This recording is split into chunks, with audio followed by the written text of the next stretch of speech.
pledge allegiance to the flag of the United States of America, to the republic for which it stands, one nation, under God, indivisible, with liberty and justice for all. All right, everybody. Welcome to the August 4th Jackson Township Planning Board meeting.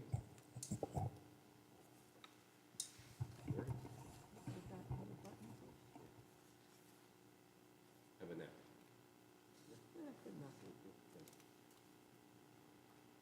How about now? There we go. All right. Everybody, welcome to the August 4th Jackson Township Planning Board meeting. This meeting has been appropriately noticed in all the proper places and forums according to the Open Public Meetings Act.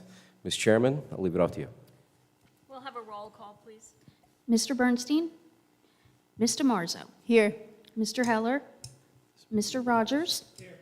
Mr. Treamer? Here. Ms. Rose? Mr. Weingart? Mr. Sullivan? Here. Dr. Campbell?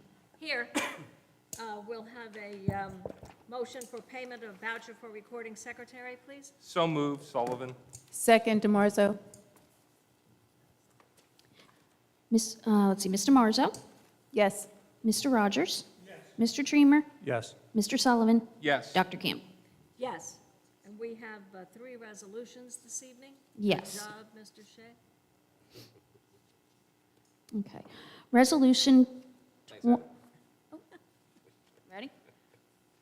Resolution 2025-18A of the Planning Board of the Township of Jackson, County of Ocean, State of New Jersey, granting approval amendment for the Jackson Woods residential development for Jackson Woods Southeast, Section 1, Block 4101, lots 20.001 through 20.005, 20.010 through 20.055, 20.151 through 20.219, 20.319 through 20.386, and 20.466 through 20.470. All members are eligible to vote.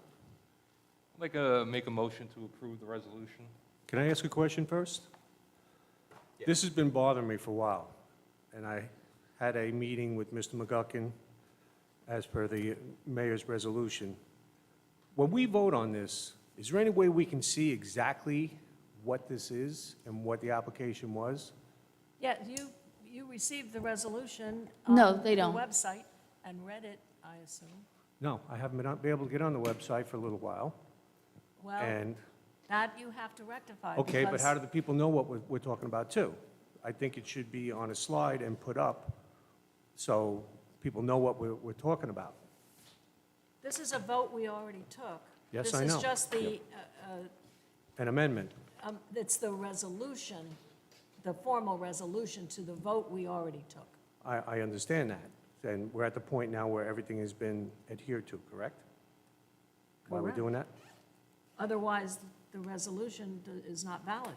Right. How do I see the checklist? Checklist for what? As per Mr. McGuckin, and I have a whole bunch of stuff here I need to go over anyhow, but each time we do a certain resolution, and I talked to Mr. Shea about this, we need to be numbering it or lettering it or chronological order, especially in our resolution. This has created a massive problem, which is a lot of what the township people have been looking at. Case in point, we had a house of worship that's being built, and we approved them using the other building with 22 members. And there's video circulating around of 90 cars now in that place. There's also another one that we distinctly talked about, you can't park on a certain road, and they're parking on the road. So we have some issues here. That is code enforcement's job. No, That it's is not. That's the our problem. job. Code It's- enforcement can't do anything. I went to that's Jeff not our Kapora. Ray, it's code enforcement. We can't enforce We are those not an issues. I'm not, If- I'm not asking us to enforce it. They can't enforce it because the resolution is not clearly They written. can 100% It's 100%. enforce their own local ordinances. So our resolution do not impact their parking ordinances, their road ordinances, anything like that. Code can go out there and do an analysis of all of that, and our resolution does not dictate their ability to enforce their own ordinances. So you have parking standards, you have off-street and on-site, and they have to be the ones to enforce that. All the resolution would do in that situation is say, here is the RSI standard, here is how many spaces were approved, if we distinguish how many are approved or not. Sometimes it's just a standard, and then code has to go out there and do a site inspection and do an analysis if something is like that. Our resolution does not impact their ability to enforce at all. Well, And then you need to go I talk to them. I think we need to have a sit-down with code. Yeah. I've and- talked to code, get to I've the- talked to Mr. McGuckin. Get to the root of your And this concerns. is what has come out of that So, conversation. so maybe me, you, code, and Mr. McGuckin need to sit down and address these issues, because you have a local ordinance, and code has to enforce the local ordinances. Our resolution does not impact that. And we've talked about this, and I understand what you're saying. But when you talk to that end of the world, they're saying the exact opposite. Yeah, I don't, Because it has to be clearly put out there. And it's no reflection on Laura or the Well, Mr. board. Chairman, It's the process needs It's to be your changed. obligation to read the resolutions that are put forth, and if you're having trouble doing that, then you have to get in touch with Anthony and figure out how you I'm can a get frequent on. visitor to Anthony when it goes down. I've been a little busy this week. I didn't get a We're chance to all look at busy. this. we'll make sure that they're But properly. don't complain about a resolution We'll that make you sure The they're properly resolutions are not on the circulated. website anyway. Right, No, but they're we'll make sure mailed that they're to you. properly circulated to the board members, right? Which Right, I think they- you they do are. anyway. Right, but he's saying they don't see the final. Right. Like, you don't see a final signed version, but it's always available if you would like to see it.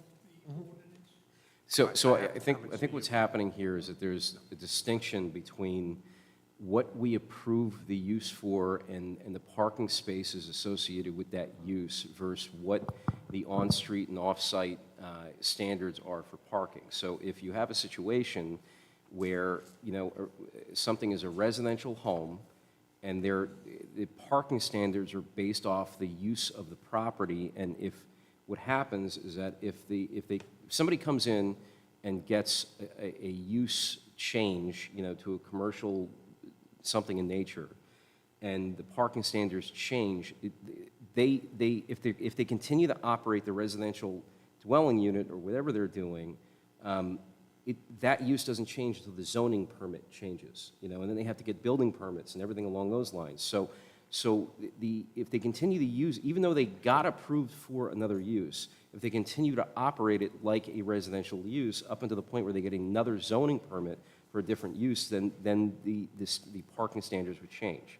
So every situation is very, very unique in nature, so it's difficult to talk about things in generalities, because you have to look at like the facts and circumstances of each individualized issue. But I think we're kind of getting far apart here, and we need to have a discussion with code, maybe with the township attorney, and to kind of get at the root of what's going on. But for purposes of the board doesn't act in any enforcement capacity, so it's up to those guys to enforce their own ordinances. We made very clear when we did these particular applications, exactly what the parking situation was to be.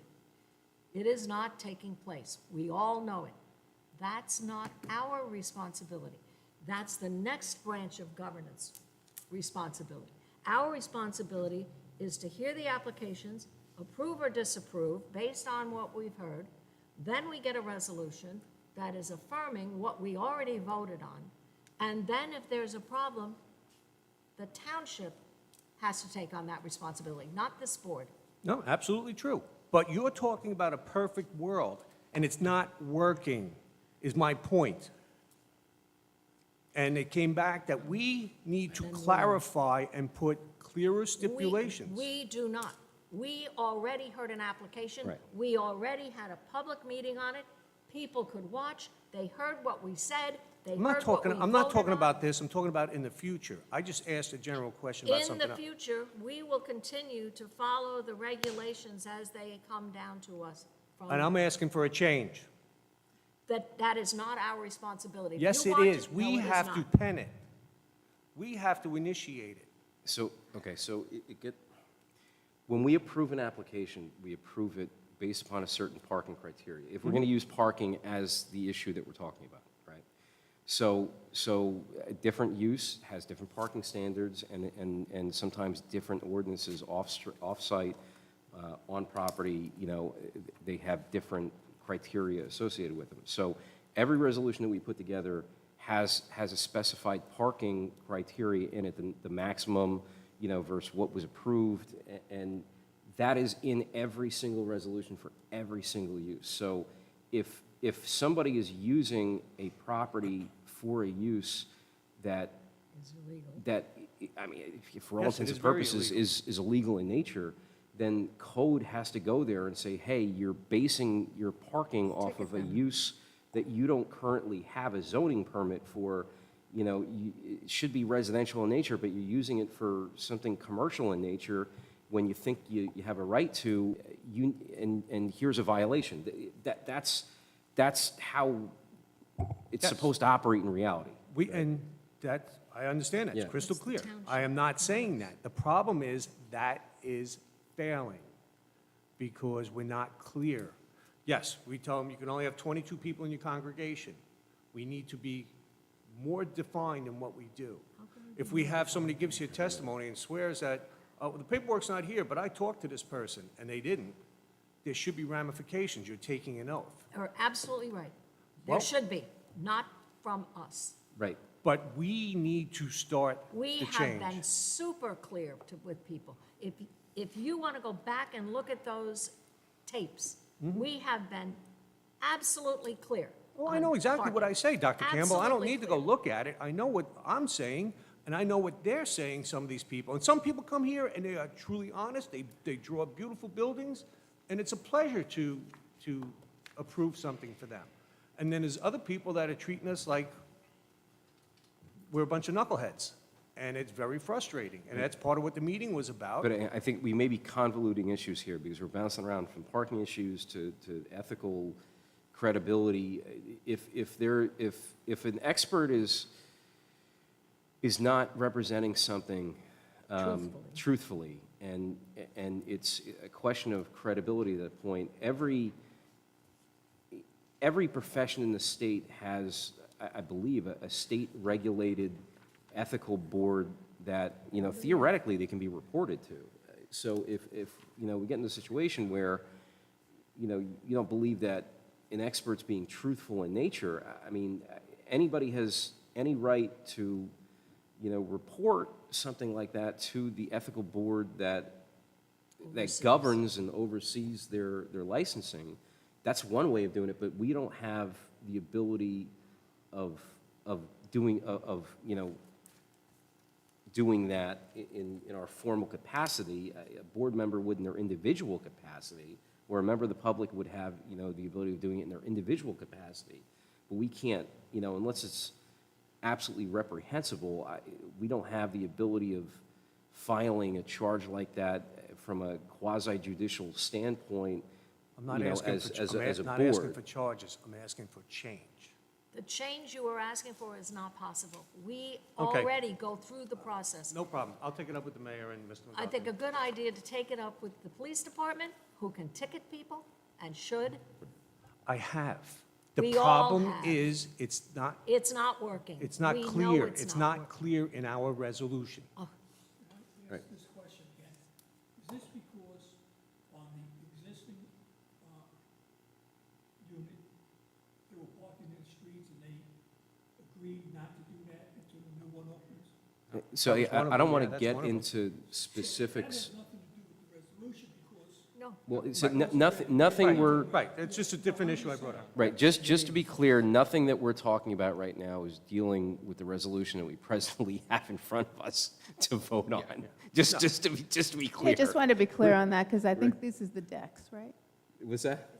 No, this is, This may be the It's decks. a different, I it's a think so. different Just resolution to be altogether. cleer, all the issues that we're talking about Have nothing have to do nothing to with this do with resolution. the No, resolution and I that we're. apologize to Laura for distracting her, but I look at things very differently than you do. Well, I think, And, but I'm out there and, you know, I do my homework. And I do go see code enforcement. I go see the fire department and I ask questions. And I get the same answer all the time. You guys screwed up. And that's the perception that the people have of it. so And it's I think very what we need to do, if code is saying, if code is putting back on us that our resolutions are preventing them from enforcing their own ordinances and parking standards and use standards for that matter, because, I mean, clearly somebody's doing something that they shouldn't be doing on the property that they currently have it zoned for.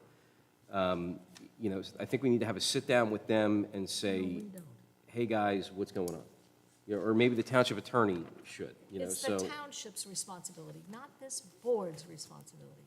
This board is doing its due diligence on every application. You do it, everybody else at this table does it. We make stipulations, we have things that are documented. We go as far as we can go. And I continue to get the videos. And then I tell the people, code enforcement, call the police, get them ticketed every single time. And that's the best we can advise. We cannot enforce. This is not an enforcement body. Well, you see the videos, it's the same players pulling the same stunts, but It that's is, fine. and I see it, and I live there, and I drive by, and I call the police. Right. Come by and ticket. That's the best I can do as a citizen of Jackson, not as a member of this board. I'm gonna reach out to Mr. McGuckin and just make sure that we address all your concerns. Right. Wouldn't this question better be for the council than Absolutely. Yeah. I was with a member of the council, and when they had us go to the lawyer so I could come back and just point out things to us, to this board. And then I'll tell you my health issue. But that's fine. I'm gonna I apologize, Laura. Thank you.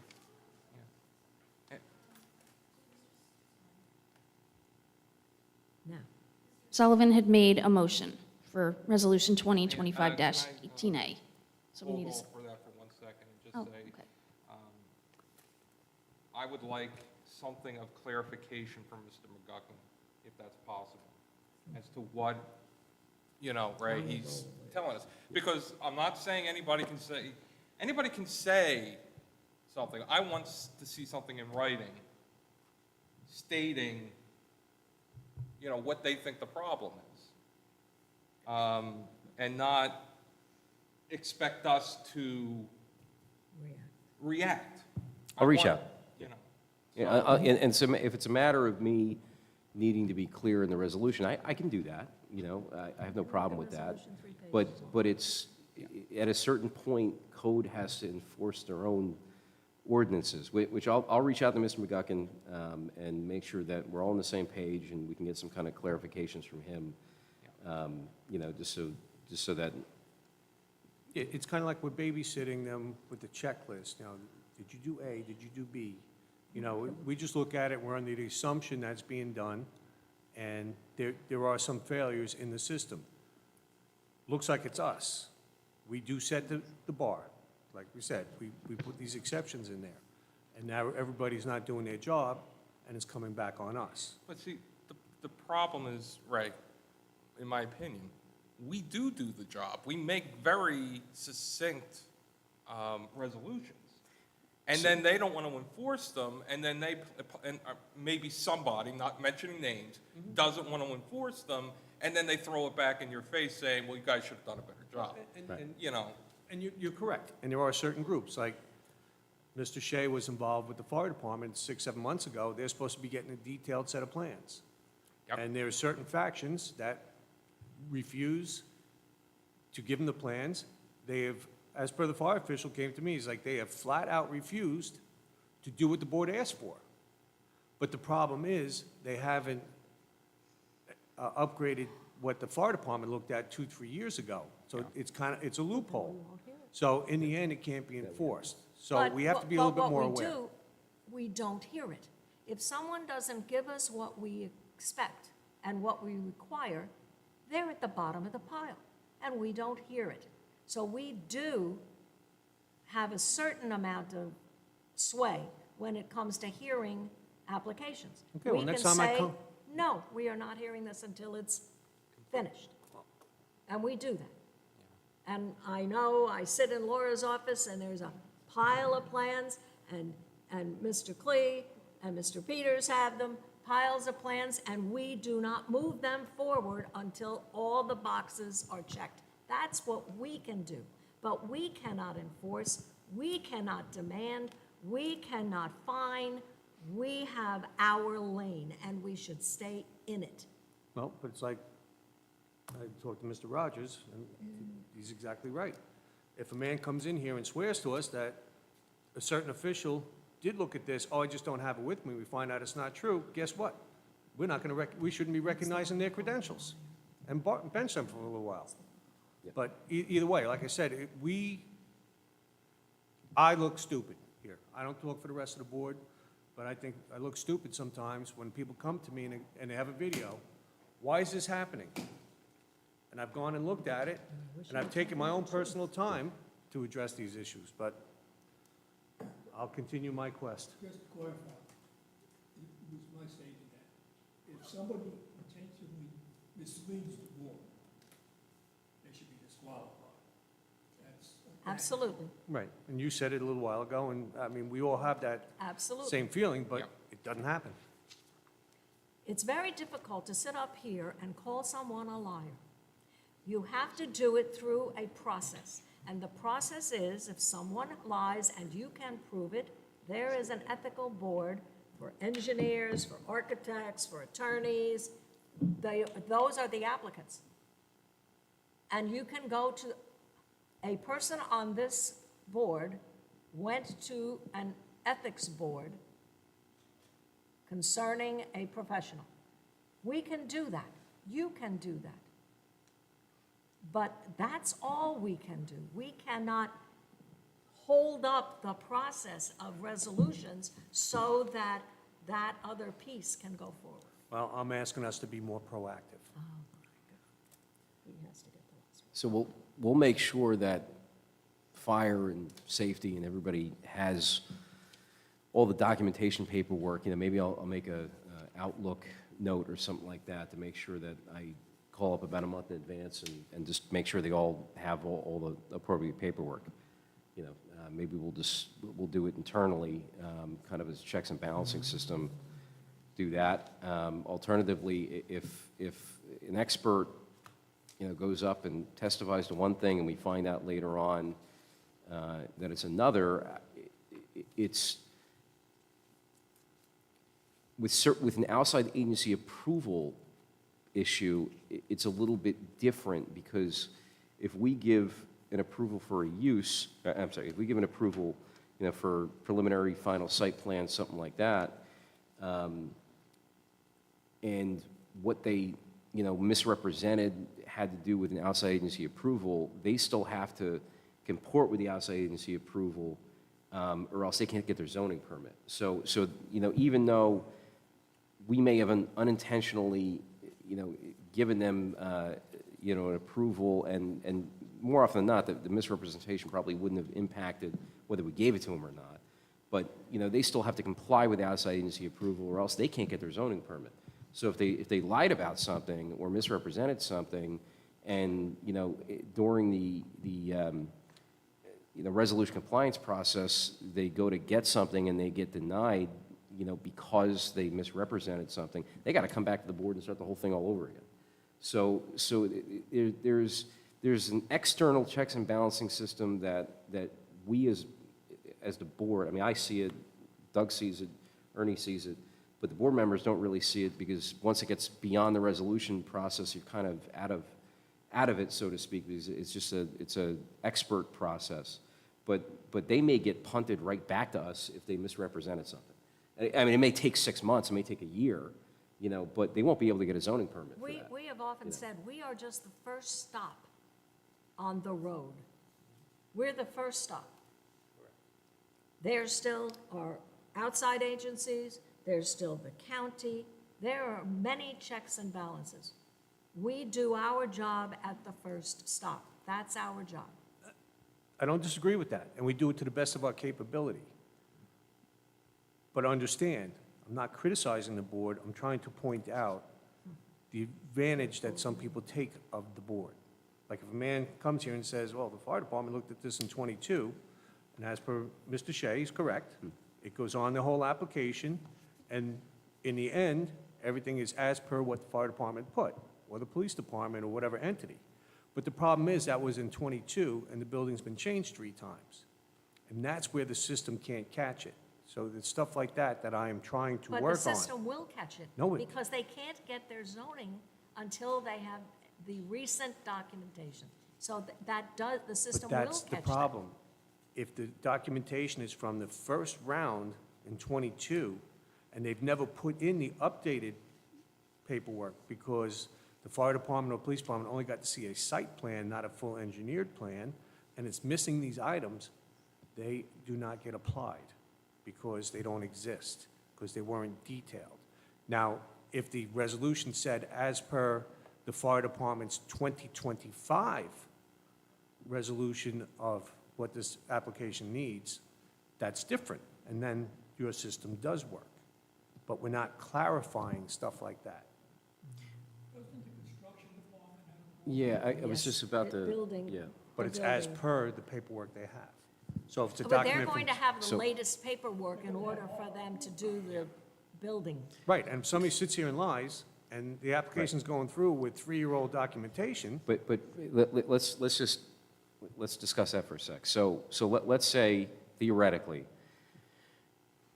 somebody has an old application from 2020, and they come back before us in 2025, and they have a 2021, fire review letter.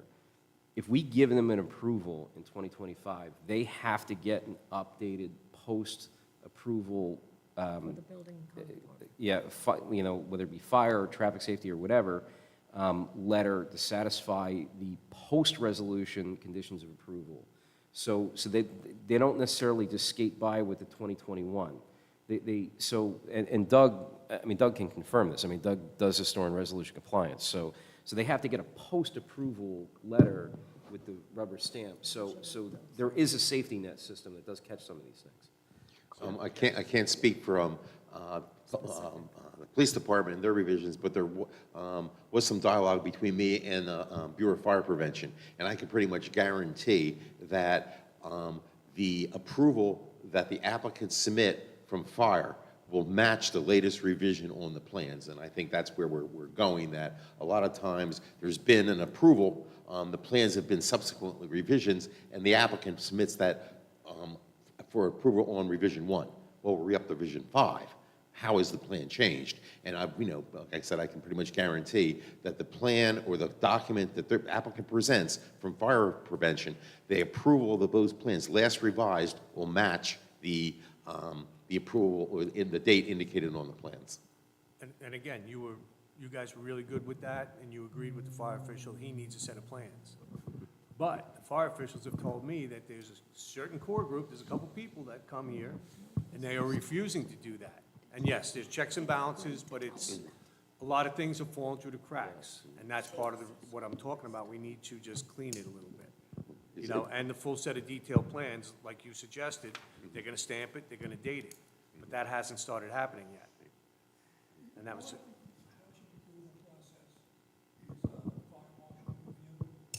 I believe so. I do believe so. So that would be the safeguard, to make sure that the 22 approval meets the standard. Same thing like the plumbing. The architect does the plumbing drawings. The plumbing inspector inspects the drawings to make sure it complies with ordinance and the original approvals. You don't have 35 bathrooms where they have one on the plan. And that goes for every area. So I think that's what the safeguard is. We're the conception of it. Right. And in theory, yes, that's the way it's supposed to work, but it's been brought to my attention because I do deal with this on the outside because I'm a fire commissioner. And they're being told flat out by some of these entities, no, we don't have to do that. And they've been told by certain entities, well, you didn't write it, we don't have to enforce it, we can't enforce it. It's confusing, it's mired down, and, that's why I was told, bring this up, let's get this going. Now I will go with Mr. Shea, and we'll do what we have to do. And again, what we just discussed has nothing to do with the resolution that we're about to vote on. No, Just not to at be, all. just to be clear. So he's covered a lot of territory. Can we get back to the Yes. motion, please? There's a motion on the table Yes. for Resolution 2025-18A. I believe you made the, I'll make a Correct. motion Motion? to approve. Sullivan. Second, DeMarzo. Okay, Mr. Marzo, Yes. Mr. Rogers, Yes. Mr. Treamer, Yes. Mr. Sullivan, Yes. Dr. Campbell. yes, Resolution 2025-21 of the Planning Board of the Township of Jackson, County of Ocean, State of New Jersey, adopting the 2025 Master Plan and the fourth round Housing Plan Element and Fair Share Plan. All members are eligible to vote.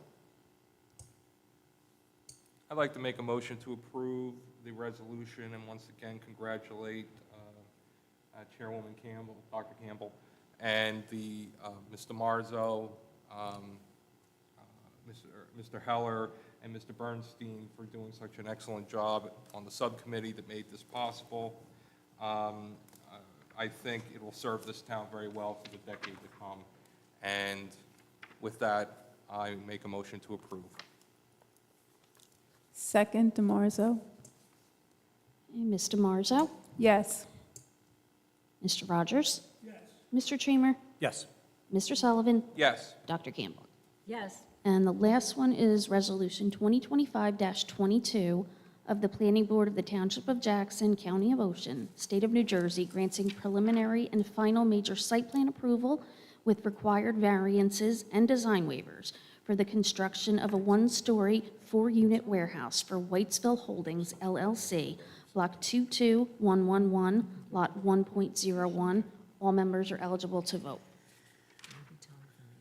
I'd like to make a motion to approve Sullivan. Second, DeMarzo. Mr. Marzo, Yes. Mr. Rogers, Yes. Mr. Treamer, Yes. Mr. Sullivan, Yes. Dr. Campbell. yes. Okay, Oh, Dr. Campbell, may I say one other thing, and I keep forgetting to do this. Mr. Shea, thank you Yes. very much for working so hard on the subcommittee. I don't want anybody to think I thought you didn't do a good job. I'm good. all right. We have no changes to the agenda schedule.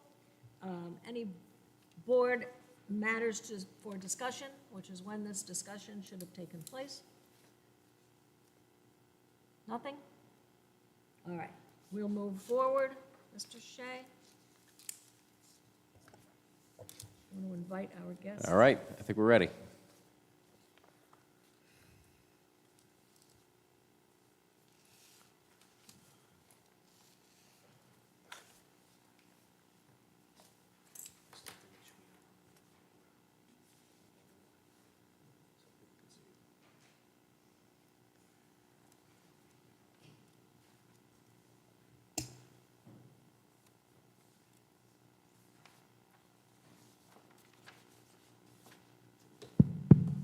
Good evening.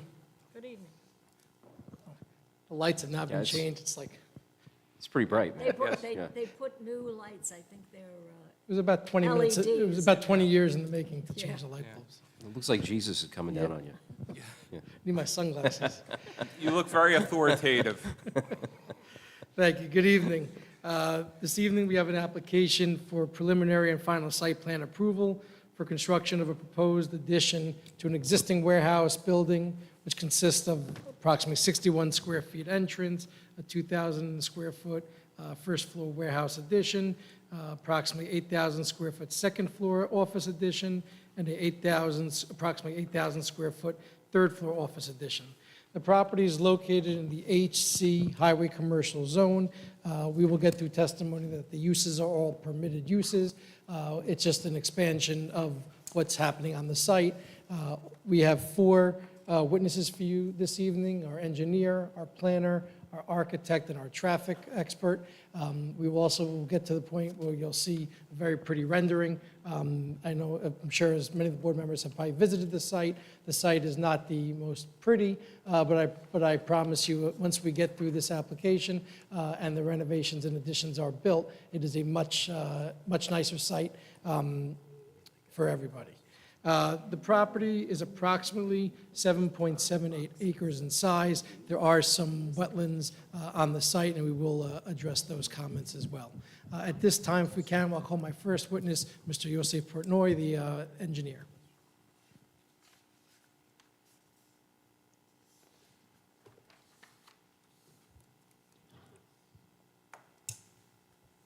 Well, good evening. Please raise your right hand. Do you swear or affirm to tell the truth, the whole truth, and nothing but the truth? I affirm. All right. Please state your name and spell your last for the record. Yosef Portnoy, Portnoy, licensed professional engineer, state of New Jersey. My license is in good standing. I've been before this board on several occasions in the past. We accept your credentials. Welcome. Thank you. And I believe the exhibits have all been pre-marked and previously sent over. Thank you. Okay, thank you. Okay, so the history of this site, the site received a background, it received approval back in 2016 for a proposed warehouse, for a proposed building addition. As noted before, the site is on North County Line Road. It's in the AC zone. It's occupied by a printing business, 3D Rose. They were the applicant on the 2016 application. They do custom printing on gifts, mugs, clocks, keychains, things like that. And they were the applicant on the previous application, the current applicant has purchased the business and the property. So it's a continuation of that. That same business is currently operating on the site. And we're proposing a horizontal and vertical building expansion for that. Should I go through the use first, because I know there was a question regarding, Mr. Peters had brought up some question about the use, the existing use. As I know, it is printing. It's printing on gift items, as testified, as the same as was in the 2016 application, and we propose to continue that same use. And with the proposed addition, there is proposed to, part of the proposed addition will be used as office space. So the ordinance does allow professional offices, business offices, commercial offices, printing, lithograph, publishing, or photocopying establishments are all permitted uses in the zone. It also permits a combination of two or more of the above permitted uses or other uses similar to those listed above. And I believe, just also to clarify, the footnote or the question that was raised by Mr. Peters was if there is manufacturing going on, because manufacturing is not a permitted use. And I will give Mr. Peters credit. He raised the same question in 2016 in his review letter in that report. And the resolution specifically talks about that no retail sales are conducted on site. All operations are essentially receipt of product, printing of logos, and the shipping of same. And that's reading right from the resolution of 2016. The same exact business is occurring today. And we'll get to more testimony on that, but the general idea is they may receive a pallet of coffee mugs, and they print a logo on the coffee mug and ship it out. There is no manufacturing, and that could stay as obviously, one, it has to be a condition of approval because we're not asking for that use. But that was a question raised previously, and that is the same use that's happening today. May I ask, considering operations, will those offices be occupied only by people who are involved in the business of the warehouse? So there's more than one, and we'll get to the site, there's more than one office space. I see that. So not all of them, but again, I'll leave that to the testimony, but to answer you quickly, not all the office space is just for the printing business. But we'll get the testimony breaking out the different areas. Madam Chair, I want to thank Mr. Pfeffer for the introduction. I know they have a planner as well. I just think it's important when you have in the HC zone 70 permitted uses and you can have more than one in a building. I think it's important for the purposes of enforcement, for code enforcement, to simply indicate that you're going to have permitted uses, because then it becomes really simple. There's a list. It might be 7 pages long, but there's a list. If you're not it, it's not permitted.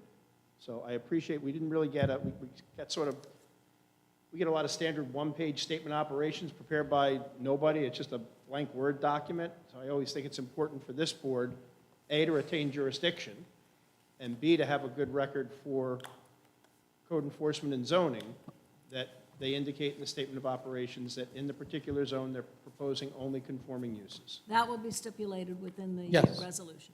100%. Okay, thank you.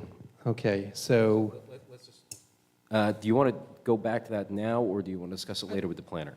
Let's go, when we have the plan and we talk about all the different uses on the And- site. and then I just hit it wanted to get that out of the way because it was raised as a jurisdictional question. Yeah, I just want to make sure I specify it for the resolution so that it's Yes, we'll- absolutely clear. We'll have But plenty we can of time to hit clarify. it with Ms. it. Gaffone? Yeah. Yes, thank you.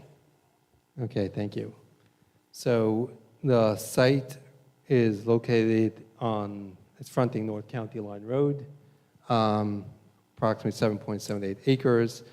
It's surrounded by, on the north side of that, on the property across the street, is under construction right now a commercial building with retail and office space. There's a commercial building to the east. There's a self-storage to the west. It's vacant. Property behind is vacant. There are a couple structures on the site. There's an original masonry building in the front, a long, narrow building. Behind that, there was a small building. We'll get to the plan. We'll show that in more detail. There was a small, building that was used for office space, and there was a rear storage building in the back. The 2016 application was to construct this steel building that was in between the original masonry building and the office building in the back. So those are the remainder of the site has some paved and gravel parking areas in the rear. So it's proposed to continue that same use as noticed, just the 3D rose printing. They're just about the operations. They currently have 10 to 13 employees for the majority of the year. In some peaks, they have some seasonal peaks, holiday times where they have more business, where they bring in some temporary employees. So peaks around about 20 employees.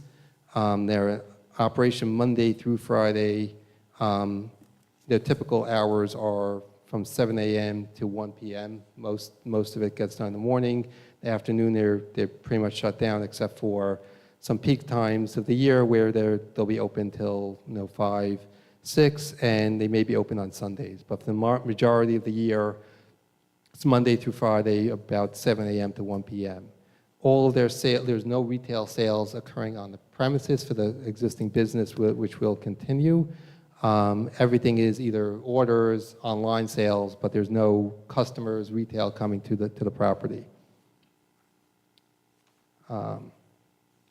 Just to summarize some of the environmental conditions on the site, there is a stream running through the back of the property. It's a South Branch Petitconk River. It's a Category 1 water. Our project area is located well above any flood hazard areas. We've evaluated that based on the DEP's methods. Portions of the site are within the riparian zone. The back portion of the park area, which we'll clarify in the plans. Anything that we're proposing as an actively disturbed area qualifies for NJDEP permit by rule, so no application to DEP is required for any activity in the riparian zone. There are wetlands located in the rear of the property along the stream, and there's a ditch draining from the county road, which caused the wetlands to form along the ditch. no disturbance are proposed within any of the wetlands or transition areas. The project did receive a LOI, the property did receive an LOI from DEP confirming the wetlands limits, which has, it has expired. We did have the surveyor go out, reestablish the wetlands flags. We had Du Bois and Associates, who was original wetlands consultant, inspect it and confirm that all original flagging, that the original wetlands is accurate, that there's been no change to the conditions, and the LOI and the Du Bois, a letter from Du Bois have been submitted to the town in our last submission. So we're requesting a waiver. This is in the conservation zone overlay, which requires submission of LOI. So we did request a waiver from providing a new LOI based on the delineation and confirmation by Du Bois. And as stated, there's no activities proposed in any wetlands or wetlands transition areas, so no application to DEP is required. Can we go to the proposed rendering, the site plan rendering? The site plan, please. That's the architectural, color site plan, yes, thank you. Okay, so this illustrates a proposed addition. There is a proposed horizontal addition on the ground level, which is about 2,141 square feet. And this, what's shown in white, those are the existing buildings. What's shown in the yellow, orange is a proposed addition. So there's a horizontal addition at the end of the building. And what's shown over here, what I'm pointing to, is a vertical addition over the existing masonry building. It's currently a one-story building. It's proposed to construct an additional 2 stories above that. So the ground story addition is approximately 2,141 square feet. And the second and third floors will be this L shape, will be 7,762 square feet per floor. No, the original architectural plan had a slightly higher number. That was accounting for this last 317 square feet. There's a porch on the second and third floor. So the first floor goes all the way around. The second and third floor have a porch, balcony porch area over there. Existing use will remain on the first floor of the whole entire building and will be utilized in the proposed addition. The architect will go through the floor plans, explain the use, but the printing use will extend into the first floor, and the second and third floor will be our proposed office space. There was an existing building that was housing the office space associated with the printing, which is being relocated to the rear of the site. So the existing building that's currently located over here is being moved to the back. We're proposing to reconfigure the parking area for more efficient circulation. We can look at the existing conditions plan, but right now the circulation is not the most efficient. There's a building over here. Loading is against the back of the building. In order for trucks to load, they're blocking parking spaces. We're proposing to reconfigure this a much more efficient circulation, add additional parking and add additional parking in the front.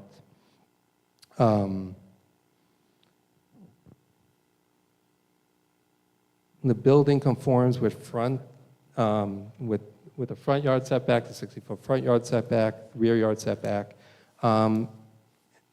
Side yard setback is 25 feet required. We're more than 50 feet to the property line. However, we do require variance, being that this is in the conservation overlay zone.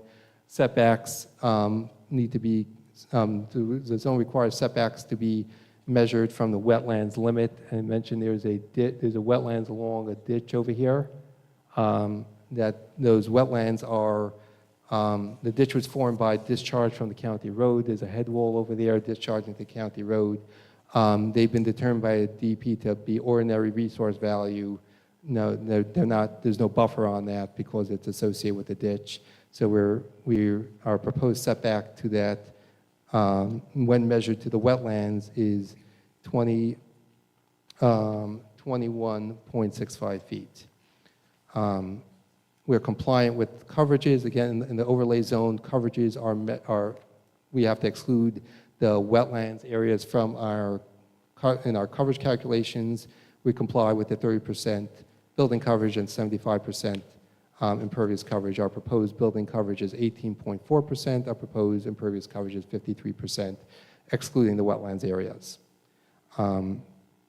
We are requesting a height variance where 35 feet is permitted and where 38.4 feet is proposed, and that when the architectural plans will show you the proposed building and the height is being proposed to get, and the architect will go through the building design and discuss the height variant, the height of the floors and the variance. It was noted a parking setback from the right-of-way, which there's a 20-foot parking setback to the right-of-way. All of our parking in front of our parking space is 20 feet. We had slight encroachment by this turnaround area, but we will reconfigure that turnaround area to eliminate that, any variance from there. We're proposing to maintain the existing access from North County Line Road. This will be, there's a pending Ocean County Planning Board application. So we'll utilize the same driveway. We have provided a circulation plan. Are we able to go over to the circulation plans?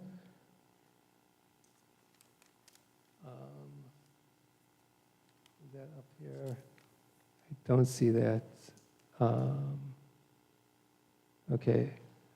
Or it was uploaded, but if not, then I'll just illustrate on the plan, on the exhibit plan, if you don't have that. We can go back to the last exhibit. Yeah, if we don't have that up here, then we'll just go back to the last exhibit, I guess. Isn't that that talks about the edge? What you just showed talked about something that the Edge restaurant, it's not the right address. That's not our exhibit. Okay, That's not, I didn't think so, but I just want Yeah. to be clear. so something got mixed up in there. So the current loading, our proposed loading is right over here. That's part of what's being accomplished with this horizontal addition. Right now, there's loading to the middle of this warehouse of the steel building here, which are blocking parking spaces. We had submitted a circulation plan showing how trucks can circulate here and back up to this loading area.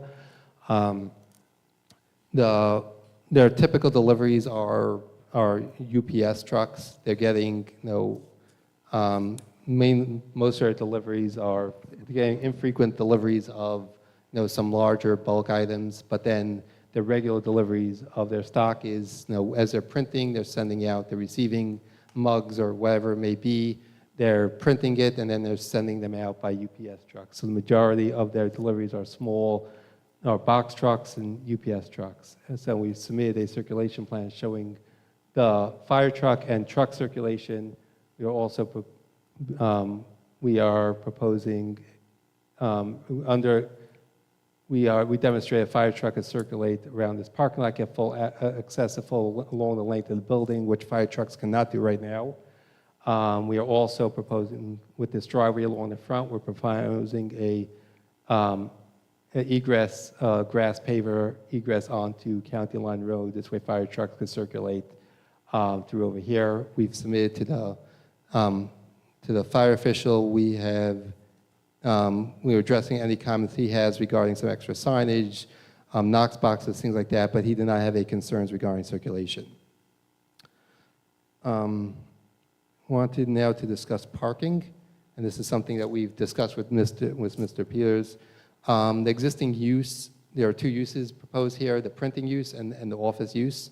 The office use is more straightforward. The printing use is not specifically identified in the parking ordinance.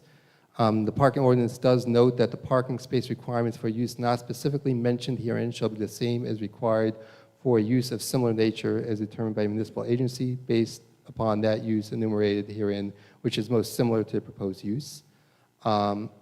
Based on our review, the use that seems most relevant of anything that listed in the ordinance is manufacturing, even though this is, as we stated, this is not a manufacturing use. But there's a use manufacturing or industrial establishments, research or testing laboratory, bottling plant, or similar uses. Even though this is not manufacturing, per se, it is, it's printing, but there is no printing. It's not identified in the ordinance. And I know this was in the 2016 application. The board did note that the application was approved based on providing parking based on the manufacturing standard of 1 space per 500 square feet for the space in their building associated with the printing, and warehouse for the storage space. So in the 2016 application, they just assumed a 50-50. 50% of the building, they provide parking based on 1 per 500, and 50% of the building, they provide based on 1 per 1,500. So just to clarify, just want to make sure, Mr. Portnoy, the previous application, again, neither the previous application nor this application proposes manufacturing. However, printing, which is a permitted use in the ordinance and in the zone, does not have a specifically enumerated parking standard, correct? Correct. And is your understanding from review of the previous resolution from 2016, as well as your review of the current ordinance, if you were looking to try and match up a use for the parking standard, it's your opinion that the manufacturing would be the most similar to what this applicant is doing? While he's not manufacturing, just the printing use, it would match up. Is that correct? Yeah, printing mass is more with manufacturing than with any other use that I was able to identify. Okay. And just want to clarify again that the Jackson ordinance, it suggests, I know we'll get into more testimony later on, but it suggests that if you don't have a specific parking standard, you should look for one that is the most similar. Is that correct? That is correct. And then the manufacturing standard specifically says or similar uses. So the manufacturing was not intended specifically for manufacturing, it's similar uses. And just to clarify one last time, the applicant is not seeking a manufacturing use, we're just Correct. utilizing that for a parking standard. That is correct. Thank you. Madam Chair, Yes, if I might, I want to thank the applicant, actually the attorney and the engineer for their testimony and their explanation, so it's clear on the record.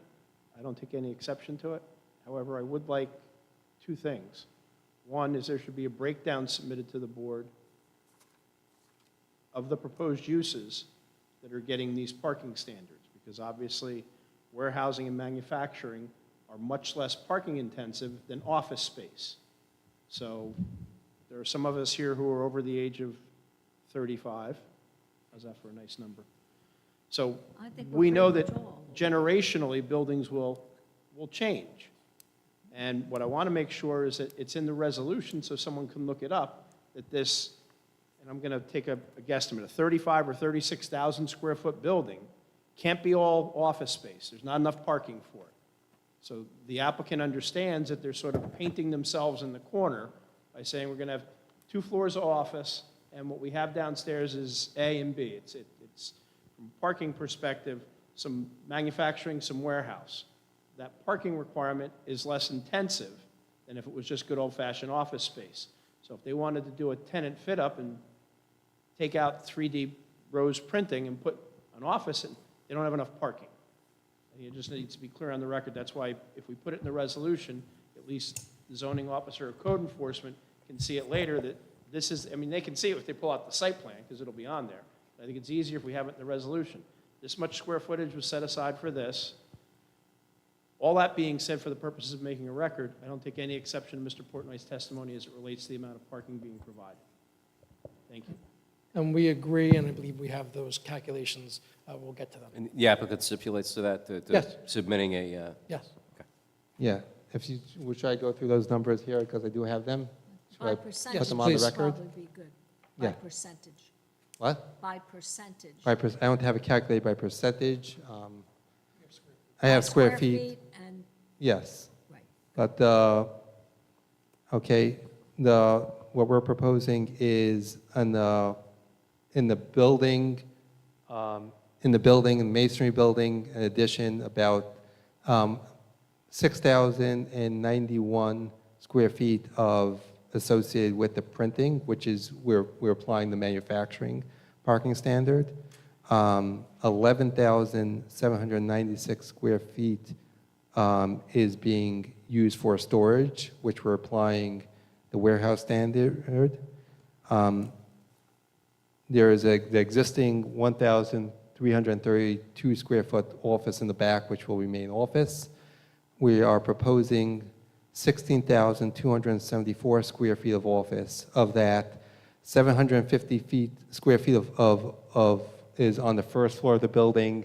That's just associated with lobbies, staircase, elevators to go up to the upper floors. And then we have 7,762 square feet of office on each of the second and third floors. Based on that, the required parking is, based on those raw numbers, required parking is 108 spaces. We're proposing EV parking spaces, so the adjusted requirement would be 98 spaces when we are proposing, we have 101 spaces are being provided. And there was an exhibit, I'm not sure if you have it here, we did prepare an exhibit showing the breakdown of the square footages on the first floor. Could I'm we not su- see that, please? Because Yeah. I'm a little confused. I thought you said 180 parking spaces, did you? No, No. 101. 108, okay. 108, yes, 108 is the total required before the EV credit, which is 98 after the EV credit. Do we have that exhibit? It's not loaded here, but do you have, that was sent over this afternoon, so I'm not sure if you have that, if you had that loaded in here.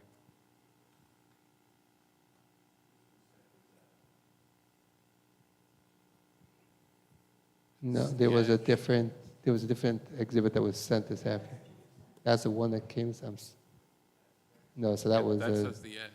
no, that's the wrong one, yes. That's a different yeah, that's project, not so, okay. Different block and lot. Different, The wrong attachment got attached. I do have a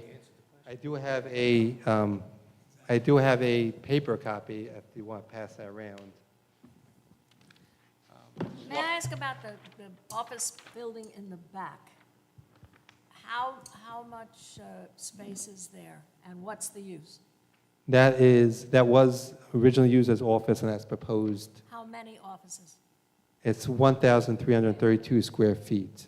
How many? I don't know the floor plan of that. That space was originally used as an office space for For the printer. 3D Rose. Right. I have one question. Does that make any change on our parking issue? Adding that building in? That's accounted for in our parking numbers. is. Yes. All right, in your square footage. So Correct, make sure yes. that's part of the stipulation that Yes. you're going to give us the list. Thank you. That's accounted for, yes. Do we also have the exhibit showing the existing conditions? I think it would be helpful, I just want the board to see. Yeah, that the was flow. in the site plan that was submitted earlier. It was a site plan that was submitted earlier, but I don't see that loaded in here. Okay, here's the circulation plans, yes. Which I mentioned earlier, do you also have the site plan full set? So this is, just once this is up here, let me just, okay, here's a full set. Can you go to the second sheet?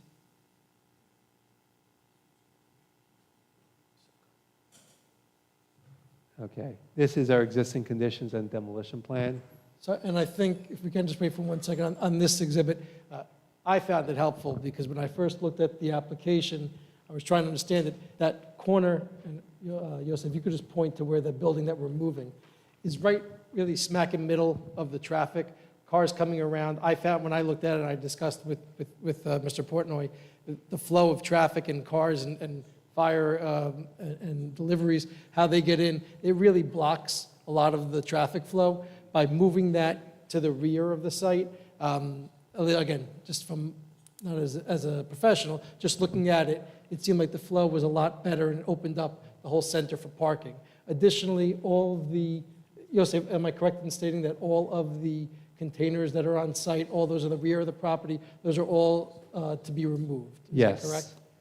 Right now, to just No exterior storage. correct. Correct, and And that will be stipulated, no exterior that is storage. stipulated. I know that a lot of the board members are very proactive and visit the sites, and so if you would go to visit the site today, you would see a lot of these containers and I whatnot. saw it today. Yes, Yeah. and that's why I wanted to just be very clear on the record that what you saw is going to be removed for this application. So just to illustrate that existing circulation, right now, you're coming in, and for truck, these are striped as loading areas against the building, over here and over here. So a truck would pull in and to back up to a loading area, they'd be sitting in this parking aisle blocking cars while a truck would be loading. Addition, because there's no circulation, these are dead-end parking aisles. Here there's a dead end, here there's a dead end. So there's no circulation. Any vehicles coming in need to turn around. So our proposed parking is a lot more efficient, loops around.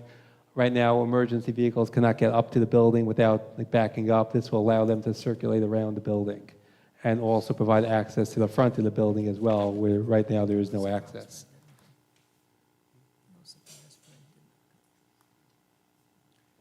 Okay. I think Mr. Sullivan has a question. Yeah, I have a question about the accessible parking.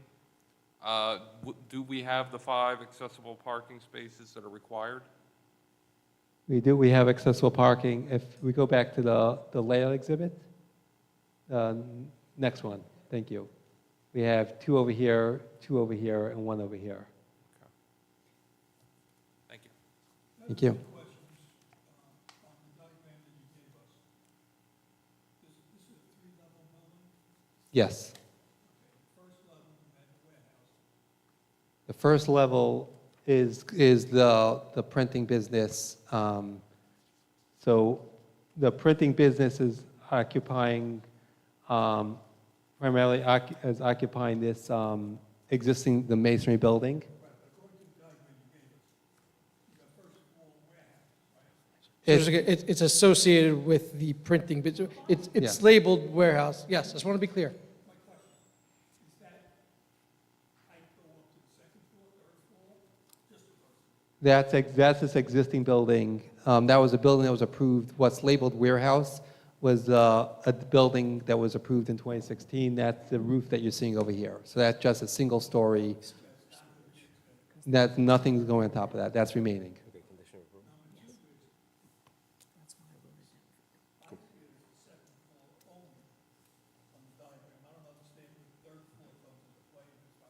It's labeled second and third. There's no, it's labeled second and third floor. They're identical, the second and third floors. So is there any,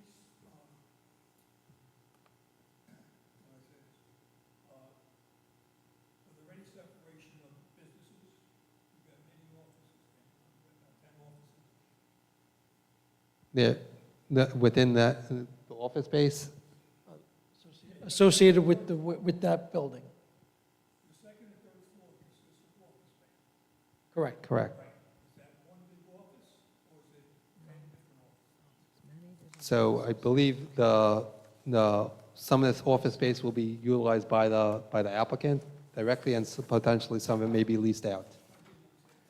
Some of it will be intended to be used by the applicant himself, his own office. He's right now for this business and other businesses that he owns. So he's leasing office space somewhere else where he intends to move it into here. But some of it may be leased out separately. Correct. I do not know that. It could be more than one operator for the office.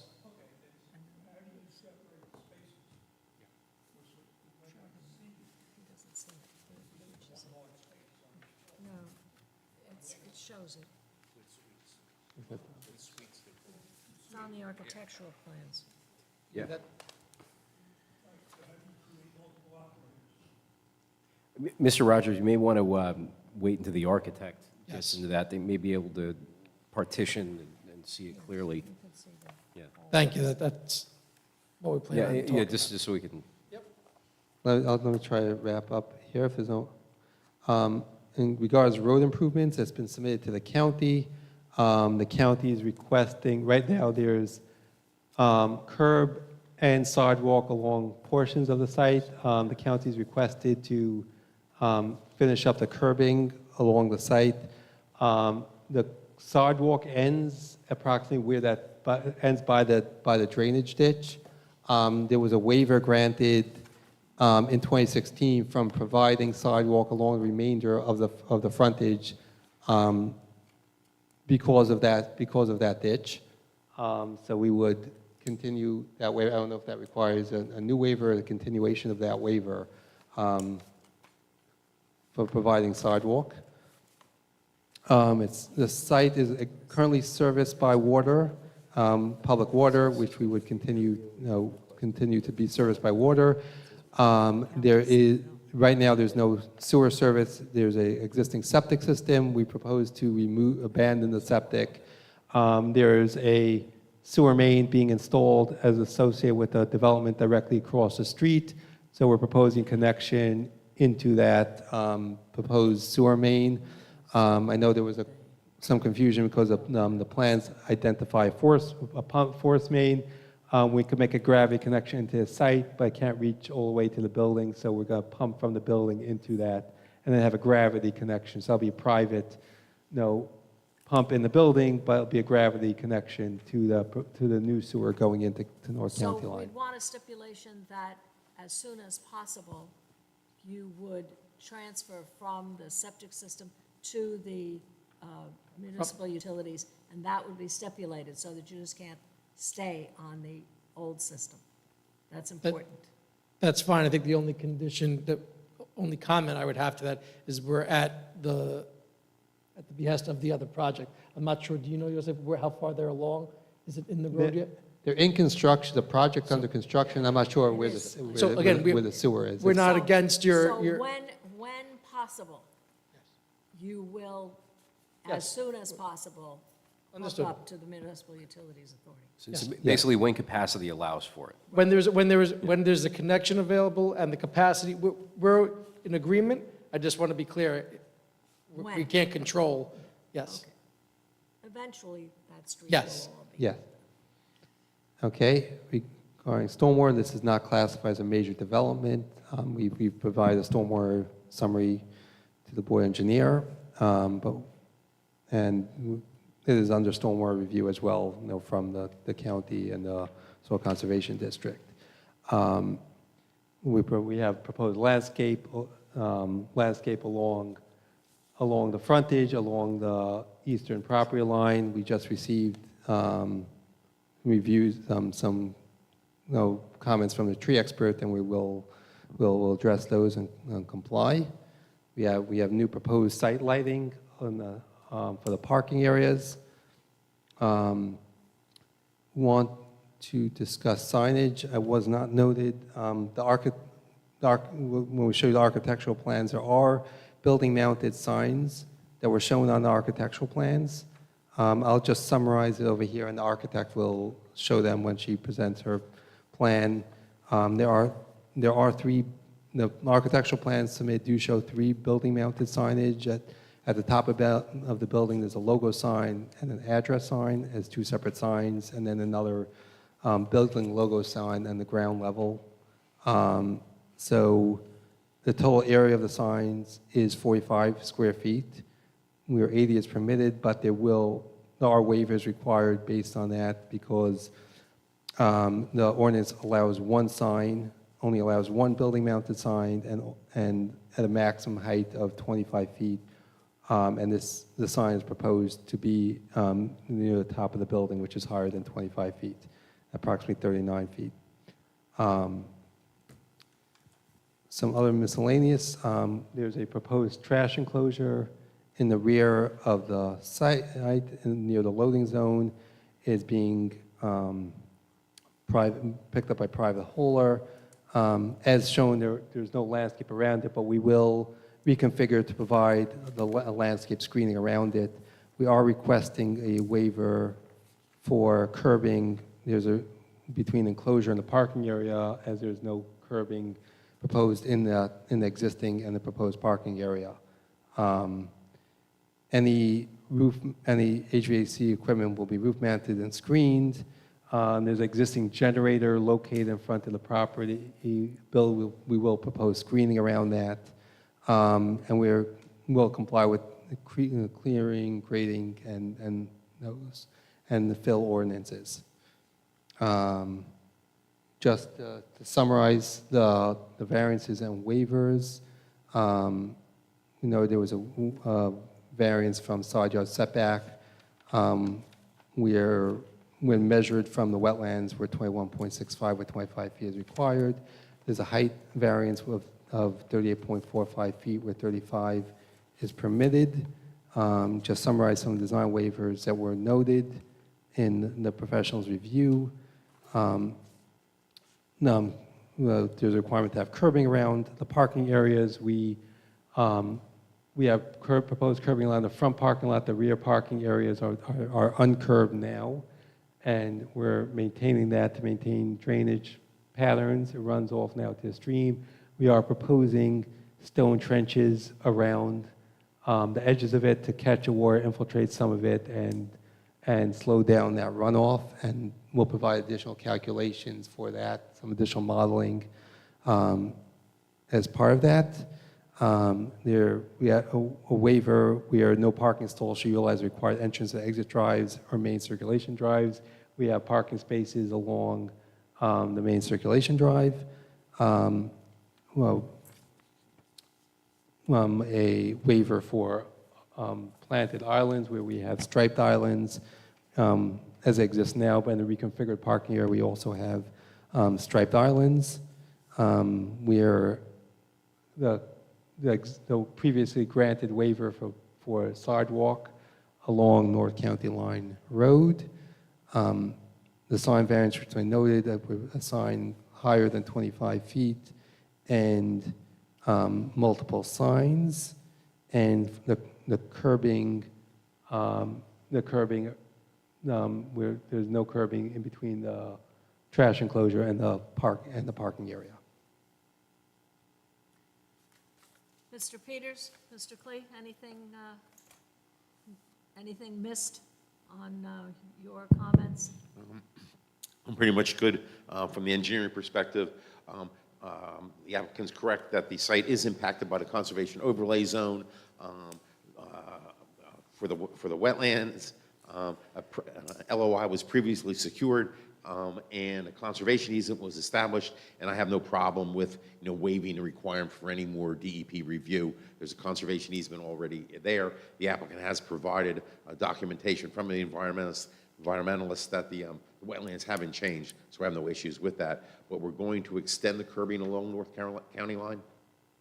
The county has requested we extend it along the rest of the frontage. There are no wetlands along that portion. The wetlands start after the head wall, and as I know, that portion of the wetlands does not have a buffer on it, so there's no buffer on that. So there's no wetlands constraint by putting the curbing in. That's all. Mr. Portner, you had spoken about curing a variance request for parking along County Line Road in your testimony, and I didn't quite follow along. Could you clarify that? So there's a 20-foot parking setback, front yard parking setback. So right now there's a parking area, dead-end parking area, and we have this turnaround. So to back up and turn around into the parking area itself, the parking stalls and the 24-foot wide drive aisle opposite the stalls are all outside of that 20-foot setback, so they all comply. This turnaround was aligned with the parking, with the 24-foot wide drive aisle, so due to the angle, there's a slight encroachment. I think if we go to the layout plan, can we go to the full set site plan, the last one. If you go to the next sheet. And if we zoom in over here, I think that's our area, if we're able to zoom in. And your testimony was that you'd be able to reconfigure that? Yes. So right now, so anything opposite the stalls, that's all complying with the 20-foot setback, but then as this extends out, it encroaches beyond that 20-foot parking setback line. So we can adjust this geometry to put a little angle on that. Won't affect the operation, but then we'll just get rid of that, that variance that was noted. Thank you, that's all I have, Madam Chair. One of the things we've been discussing on this board is the having one in driveway, one out driveway. Looks like there might be a possibility to do that. Now, I know it would be up to the county, but would that be something that you could do? Have an I think- entrance and then an exit where you now have your entrance and exit could become an exit, and where your red line is, right there, could that be an entrance? So I would have to review with the traffic engineer and also with the county. I understand that, but one of the things we're looking at is that for a safety feature, that might be a possibility. So we can We review have been that. It would be discussing. subject to county. We'd also need to just review, we'd have to make sure that We could accommodates just put any that truck. in so that, and I understand the county is not crazy about it, but Jackson is liking it. Yeah. We have no problem exploring it. I would just ask, again, should the board vote in favor of the application, it would be a suggestion that the applicant would agree to explore, but not be a condition that we would have to come back That to the would be board. appreciated. Thank you. Thank you. Floors 2 and 3. Yes. Now, are they filmed yet, or are they open? I believe some of it is intended to be filled by the applicant himself. By the applicant himself? Is there a public business? We have a public.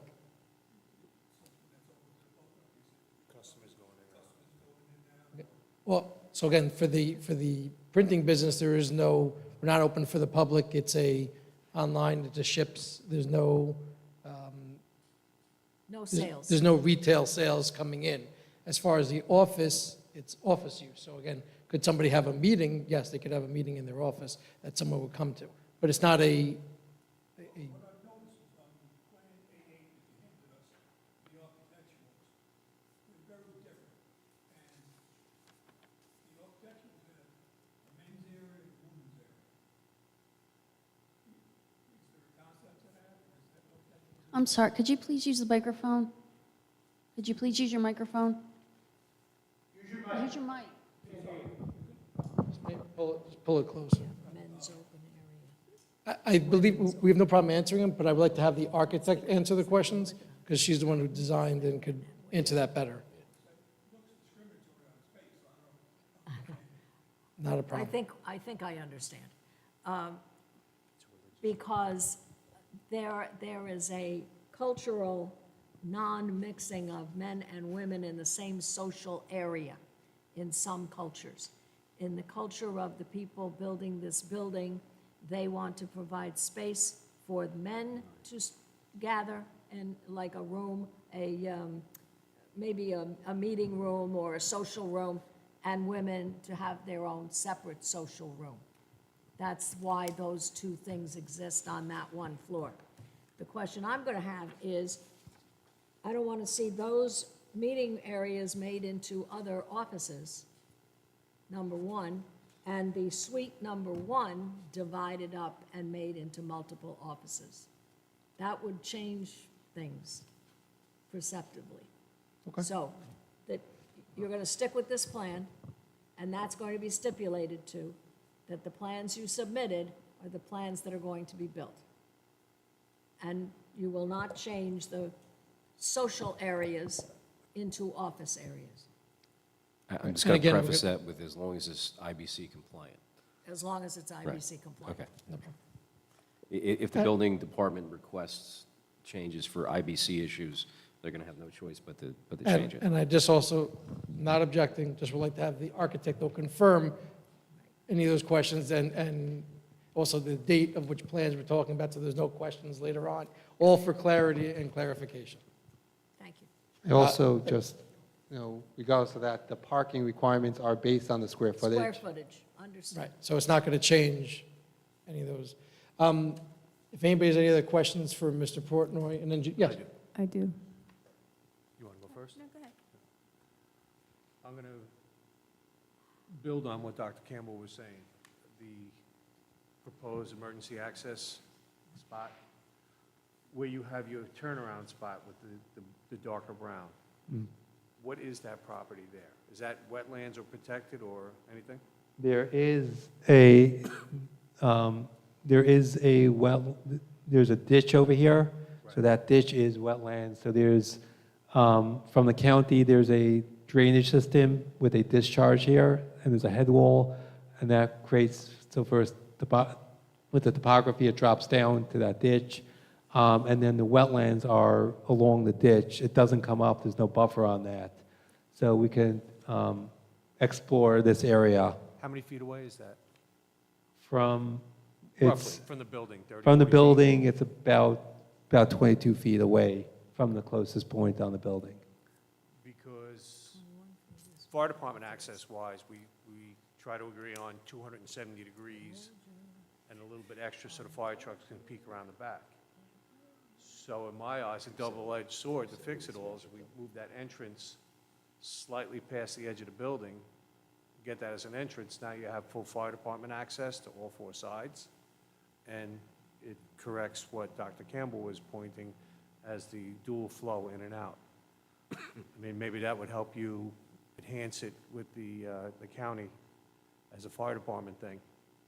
So we can, I guess regardless of whether we're able to put the access or not, we can see how far we could pull this in the building just based on the wetlands and topography, but we can explore pulling that even if the county won't let us split the access or it doesn't work from it. But we will explore pulling that as far as we can. Yeah, pull it to the corner of the building, but if you need to like move that, I don't see that being a problem if you could make it work. I mean, use what you got. If the fire department part of that helps you, then that will kill two birds with one stone. Yeah, the topography does drop down there, so we'll need a review of how far we can pull that. The parapet, is that why you're going over height on the building? No, the architect will testify to the heights, no, to the building, to the floor heights and the height variance. Where's your EV parking at this building?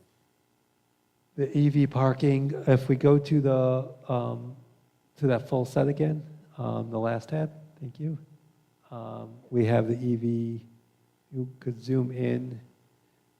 I believe we have EV parking over there and over here. We know the fire department doesn't like it against the building. We've moved them away from the building. So we have EV parking over here, which is not against the building, and on the east side. Yeah, that's the worst spot you want it because now you're behind the building and you're going to be jammed in with fire trucks. I mean, you're better off in that one corner or out in front. Or move it, we can Because they can at move. least get it from the street with a We fire have, truck. we have no objection to moving it. Yeah, Yeah. I mean, that's something I'm suggesting a little bit more, so, yeah, it's something to consider with that. Okay. Why don't you want to do curbing around the parking lot in the back? Well, right now, the site right now is a combination of paved and gravel, areas. Right now, it's running off the site. Adding curbing, now, we're sort of maintaining the existing grade, the existing drainage pattern.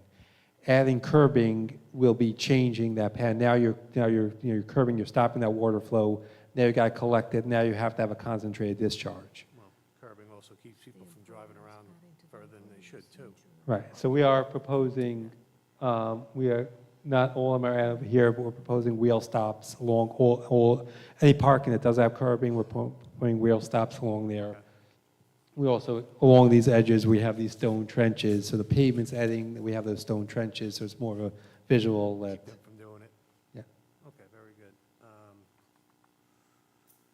The existing building that's open, where you're going to use a warehouse, is there going to be any partitioning? I know it's an architect thing, but do you know if it's going to be uncompartmented or? I believe it's open, but that's, the architect will review that. Okay.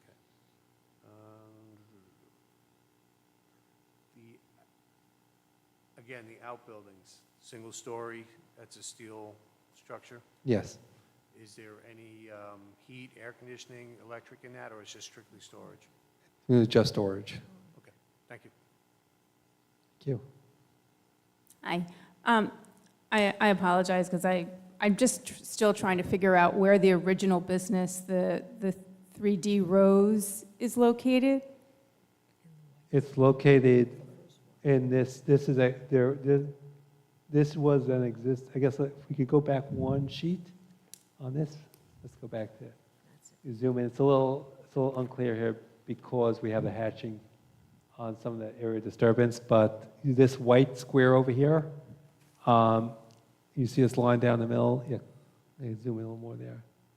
Thank you. Working? Okay. So this outline over here, that was the original building prior to 2017. That was where the printing occurred. That was where the entire business occurred. And this building in the back was used for office. In 2017, 2018, they constructed this metal building. So there are multiple cross connections, doors between these. But this is where, I have not been inside. The architect has been inside and reviewed it, so she could speak to that. I've reviewed pictures of that. But the printing is all going on in this area. This area is used for storage. So they'll have a stock of their mugs and keychains or whatever, all that's stored in here. When they get orders, they bring it in here, they do their printing, and then it goes out for delivery. So it's all occurring in this portion, and the business office parts in that office in the back. And then there are loading docks there right now? Right now, these are loading areas over here, so there's no docks per se, but that's where when trucks come for deliveries, they can't stop in the middle, they come in the back and they back up to in these parking aisles, which is not great. Now, if trucks delivering there, no one could get in and out of parking spaces. And then how will that affect when you have the office there? Has that been addressed as far as like? Circulation. Yeah. So if we go back the circulation, the exhibit before this one, the next tab over.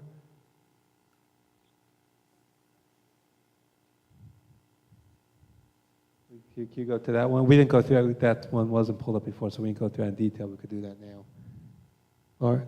Anthony, if we could have the circulation plan, the one right before. Yep, thank you. This one, the circulation, yes. So this is a fire truck circulation showing this fire circulation around there and out, and there's another sheet over here. Then there's another sheet on this in the same set.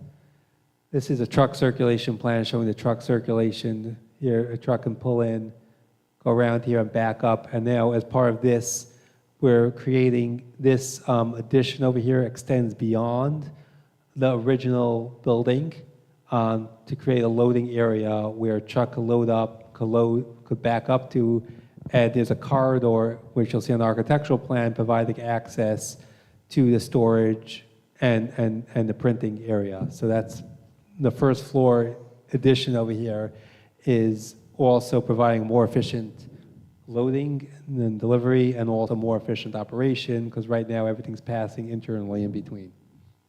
How many loads, deliveries do they get every day? My understanding, it's mostly UPS trucks, so I don't know how often, but most of their deliveries are, they're getting deliveries of the merchandise less frequently. Their daily deliveries are, as they're preparing days, they're going out by mainly UPS. But with office, if you're not just going to be the owner right now, or 3D Rose. Other office people or companies will have more deliveries, Amazon or UPS or Staples or whatever. So has that been factored into the circulation part of this? It's a typical, for an office building, it would be the same. Circulation is also not, maybe if you, like you said, a few times a day, you have a UPS, a FedEx, and a Amazon, coming during the day, maybe a second time during the day if they have a separate, but that's all, they would all utilize that same, loading area. Same loading area? Okay. Yes. Okay, thank you. Any other questions? Just one.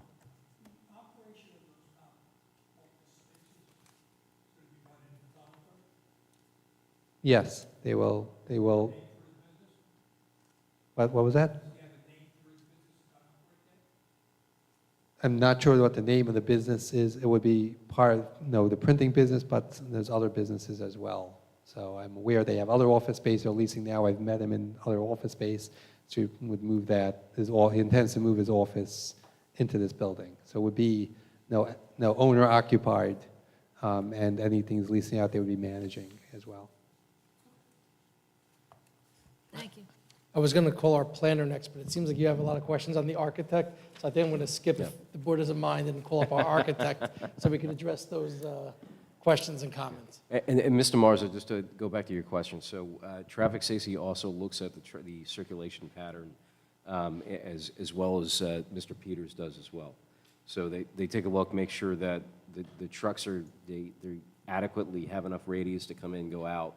And typically, if it's designed to satisfy the needs of the fire department and also satisfy the needs of UPS and FedEx and all that good stuff.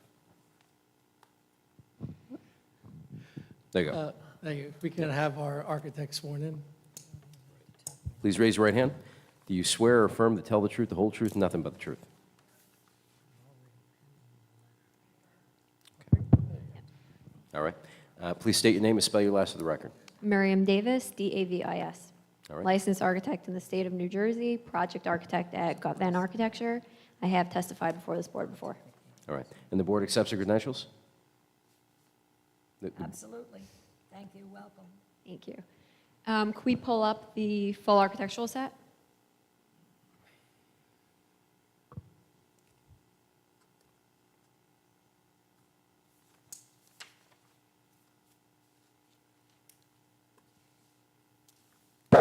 I believe this is the civil set. We need the architecturals, Anthony, if you can.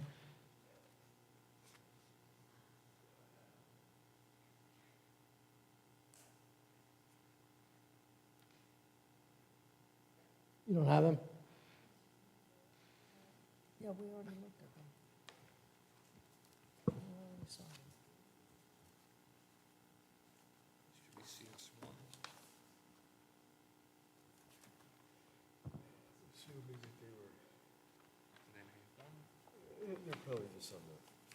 I think it's identified CS.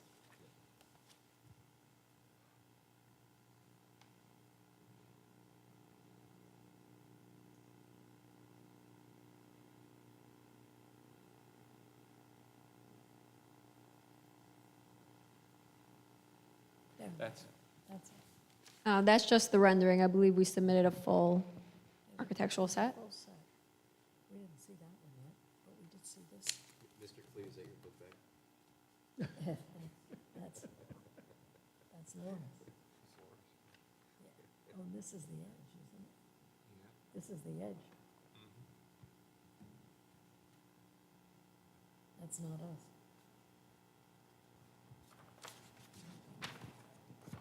We have copies we could hand out, so if you want, we can get started while they're Well, looking. I think we have, don't we, is it this it? Does everybody have? Yeah. Oh, yeah, yes. We have it. Okay. Do you have it? Need a copy? We have, Here, Well, here, here, I have. that came with our packet we have, last month. does anybody else need, we have We're good. additional copies? Joe and I will share. I have more if anyone, And these are in color. No, you're good. Anybody else need, We didn't, Does- she didn't pass out. does anybody else need a copy? I'll take a color. I remember back in the day when we had no handouts and no screen. I know. Just big boards. We had one big billboard and we Yeah. could look.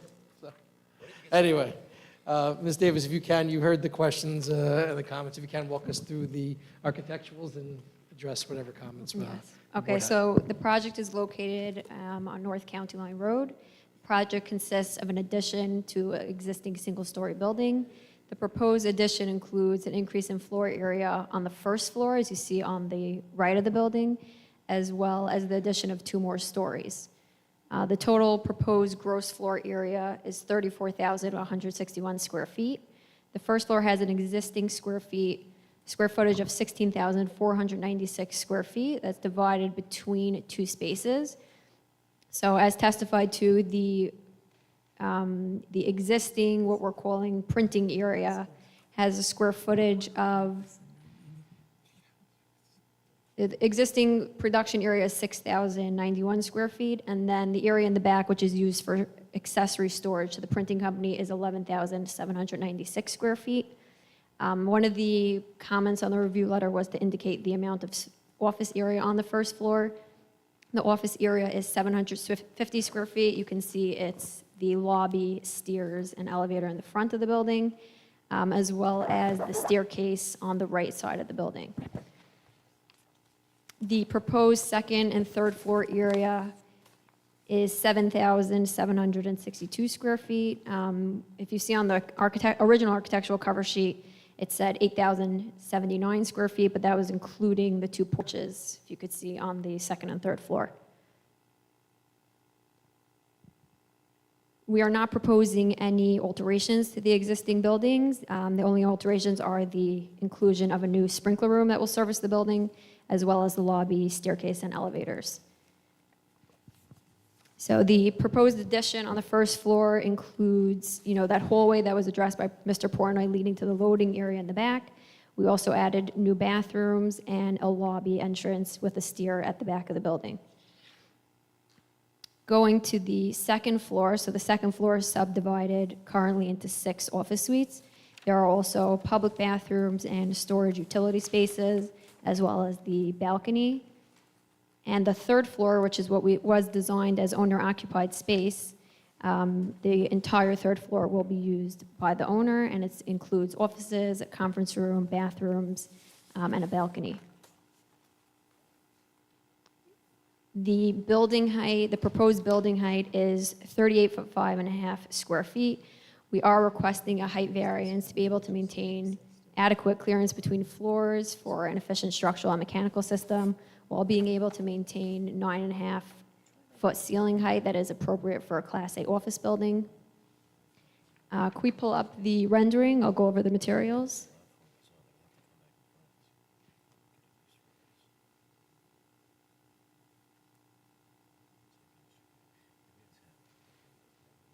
So the current rendering includes a combination of ACM panels as well as some aluminum cladding. We're proposing various shades of warm tones to create some contrast. We also have some aluminum trim around the windows, as well as an aluminum clad canopy, which covers the entrance and provides some weather protection. We have some curtain glass spanning throughout the various floors. And as mentioned, we are proposing building signage. There are currently 3 signs shown on the rendering. We have one, hard to see, but there's one over here, which is also the logo, as well as the address over here. The total square footage of the signs is 45 square feet. And as Mr. Portnoy testified to, we are over the 1 sign that is permitted, and he's requesting a waiver. The other question that was brought up by the review letters was about being solar ready, and the building will be solar ready. Questions? Mr. Trump? The building is fully sprinkled, you said, right?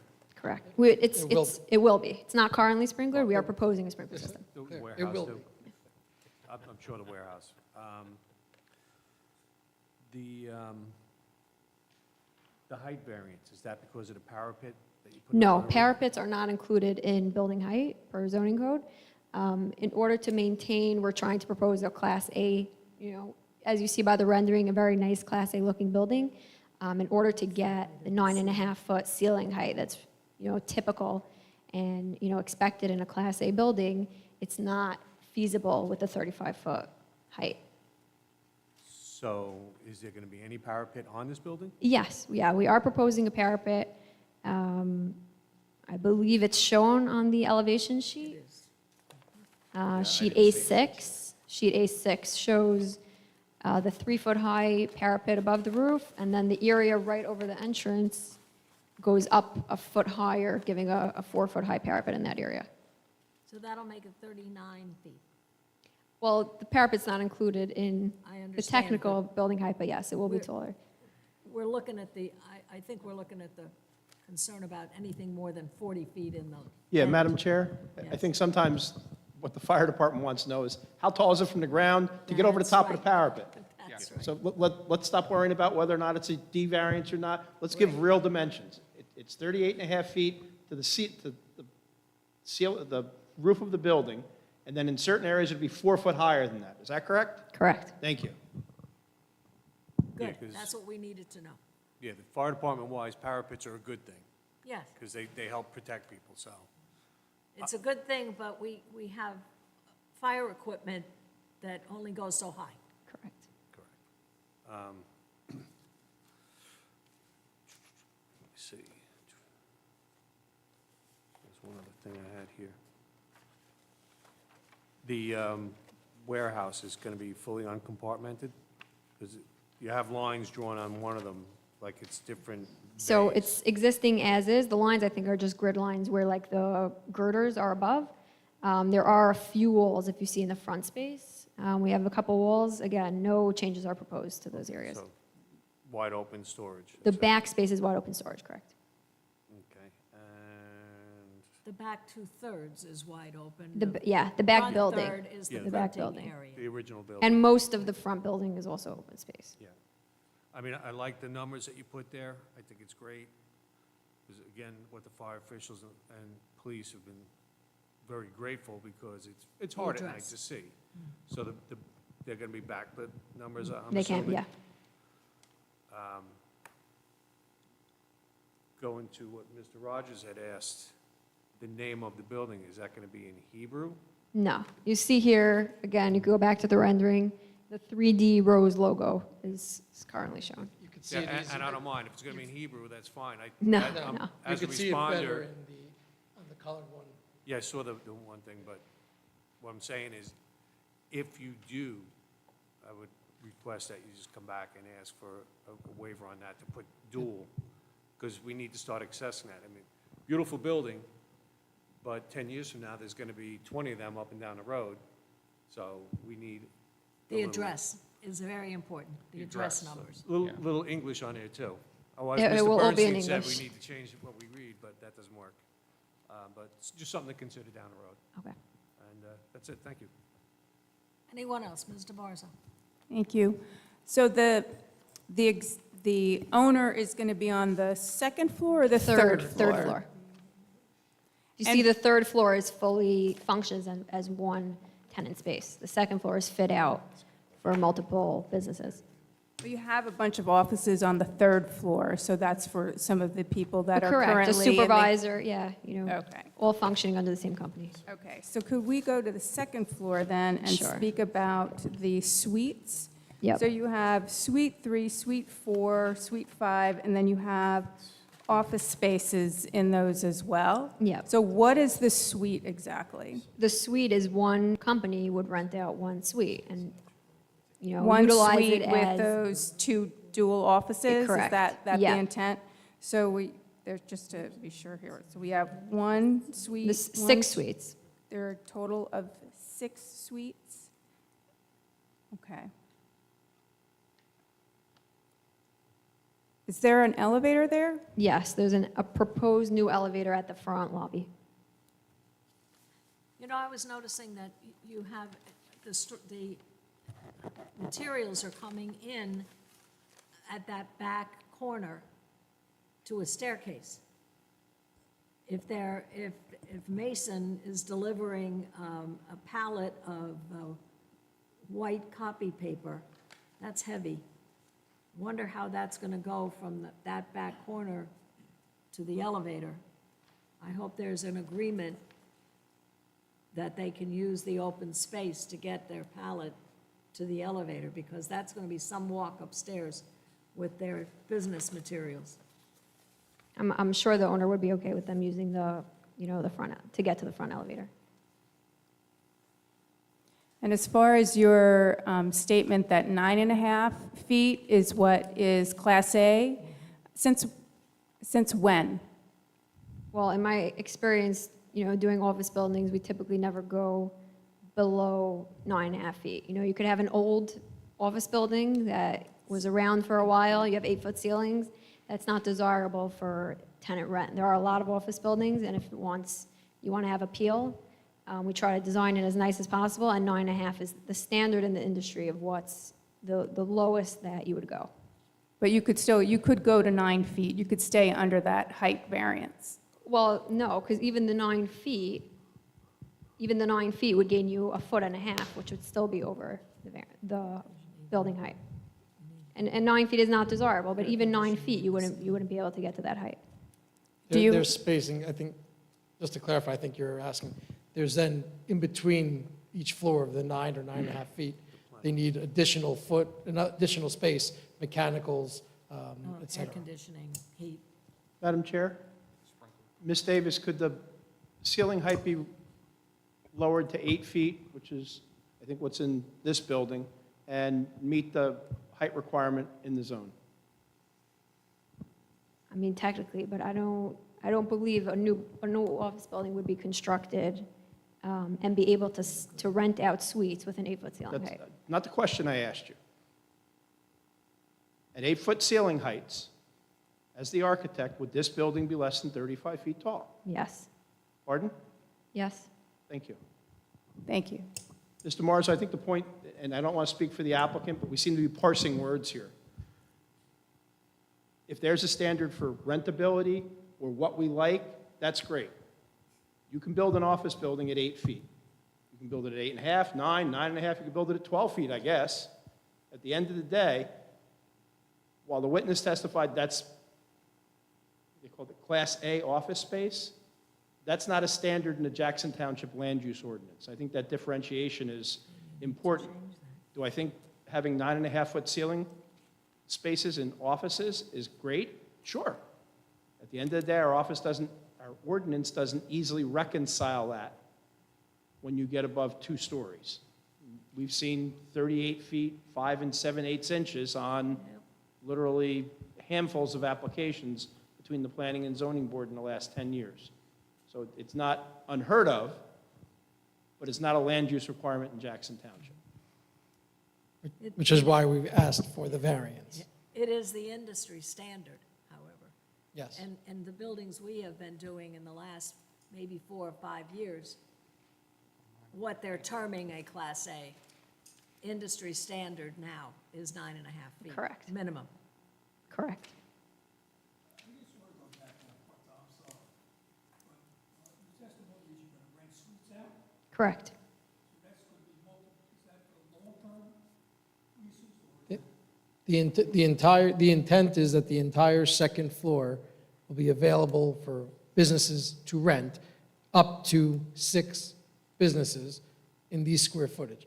All of that didn't matter if, and it's not your question, but just want to clarify, it doesn't matter if it's the owner applicant using it as office, or there are 6 individual offices. It's the same parking requirement that we have calculated for. Okay, so that was my confusion. I thought earlier you said the owner, the developer, is using both of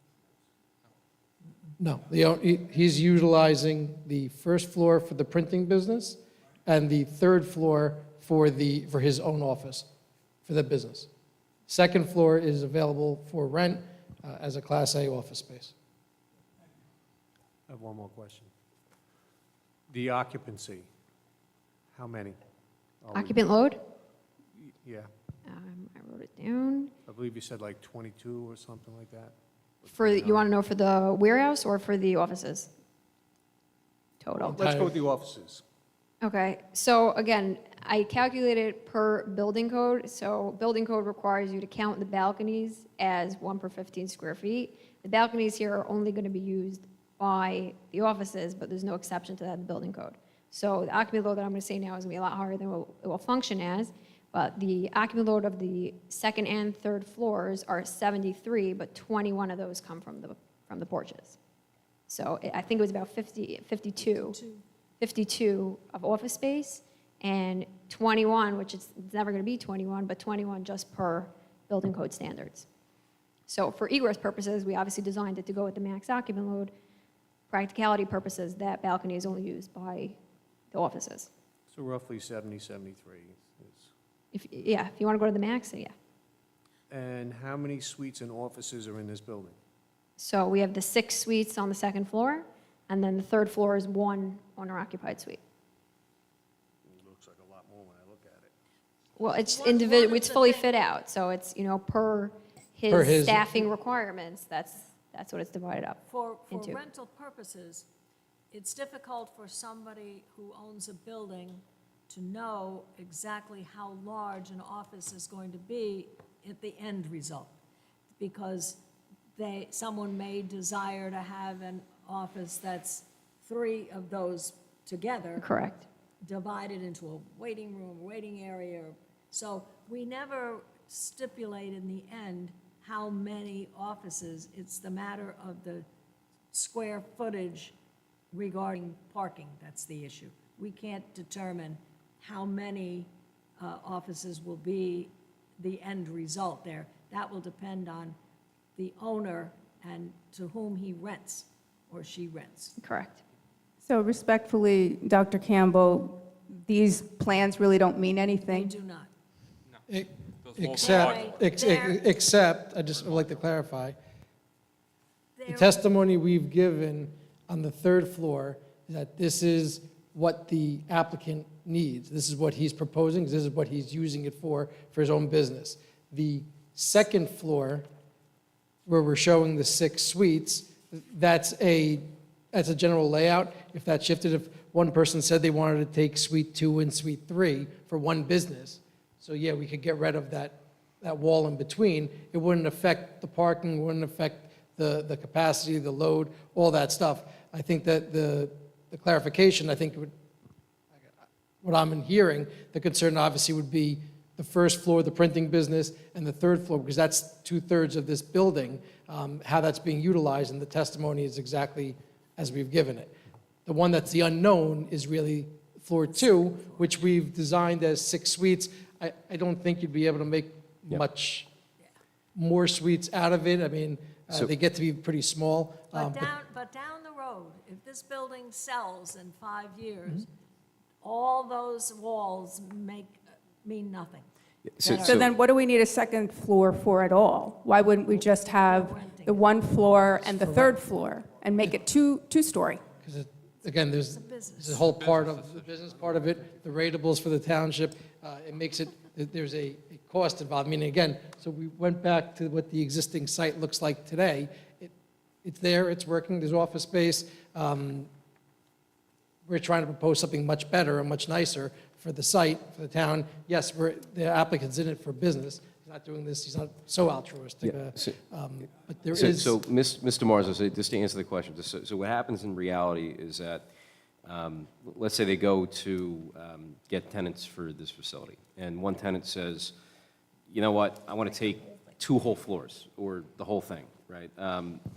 Depending on what they're looking to do, they may need to actually reinforce some of the structure or knock down some walls, whatever. What they do is that there's an internal process within the building department where in order to, they actually have to get a building department CO to be able to come in and do what they want. So every couple of years, the internal structure of a commercial building typically changes, and it happens all the time. People don't even realize it's happening because they go into the building department, one lease ends, another lease begins, they go in, one person may be taking over 2 of the spots or 3 of the areas, and they have a different need. You know, somebody may be a call center, somebody may be a medical supply company, whatever, and some need tinier rooms or bigger rooms, and they'll knock walls down as long as it's not load bearing, as long as it doesn't mess with the internal like infrastructure of the building. They go in, they get the CO, and then they get all the permits that they need from building, and that's kind of what happens. So what they present to us is kind of just like a conceptual vision of what they view the building to be, but depending on the end lease of who's taking it over. I mean, one person could, you know, a radio company could come in and take over the whole company, theoretically, you know, or somebody, and they may have to reinforce some of the structure to be able to handle some of the stuff. They may end up back before the board to do that, but that's theoretical, you know, where somebody can come in and just, you know, do that and then change the internal structure of the building entirely. But that happens routinely. I mean, that happens like month to month, year to year, all the time in every commercial district of every township in the county. And the building department is the one that really regulates that. So as long as it's you know, code compliant. Parking. Yeah, then Parking it's compliant. good to go, yeah. Any other questions? And just one more thing. So when it comes down to the type of building this is, so one of the reasons why they may be asking for this is due to the fact that I bump into this problem a lot up north. I've done a couple data centers myself, so they typically ask for Class A rated buildings because of the cabling that's required that needs to go through the ceiling to get into some of the equipment throughout the building. So that's one of the reasons why. So whenever you have a company that is anticipating kind of a highly technological need, they typically need more radius in the ceiling areas to be able to handle the cabling for all the technologies that they have running throughout the building. So like they may have gigantic printers, they may have data centers that go back and forth between what they're doing on the floor and 2 floors up. And that may require some heavy-duty cabling. So that may be why they're requesting the Class A building. I've personally seen that happen quite a bit in a lot of these major commercial facilities that have a lot of cabling. They specifically request a Class A rated building, and that's why they need that extra couple inches. Gentlemen, anything from you? Okay. We'll Thank you. now call up Thank you. Ms. Cafone.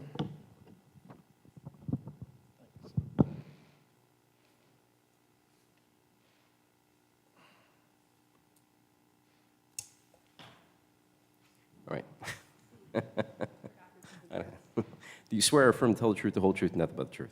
Yes. All right. Please state your name and spell your last for the record. It's Christine Nazzaro, Nazzaro, Cofone, Cofone. Business address is 52 Reckless Place, Red Bank, New Jersey, 07701.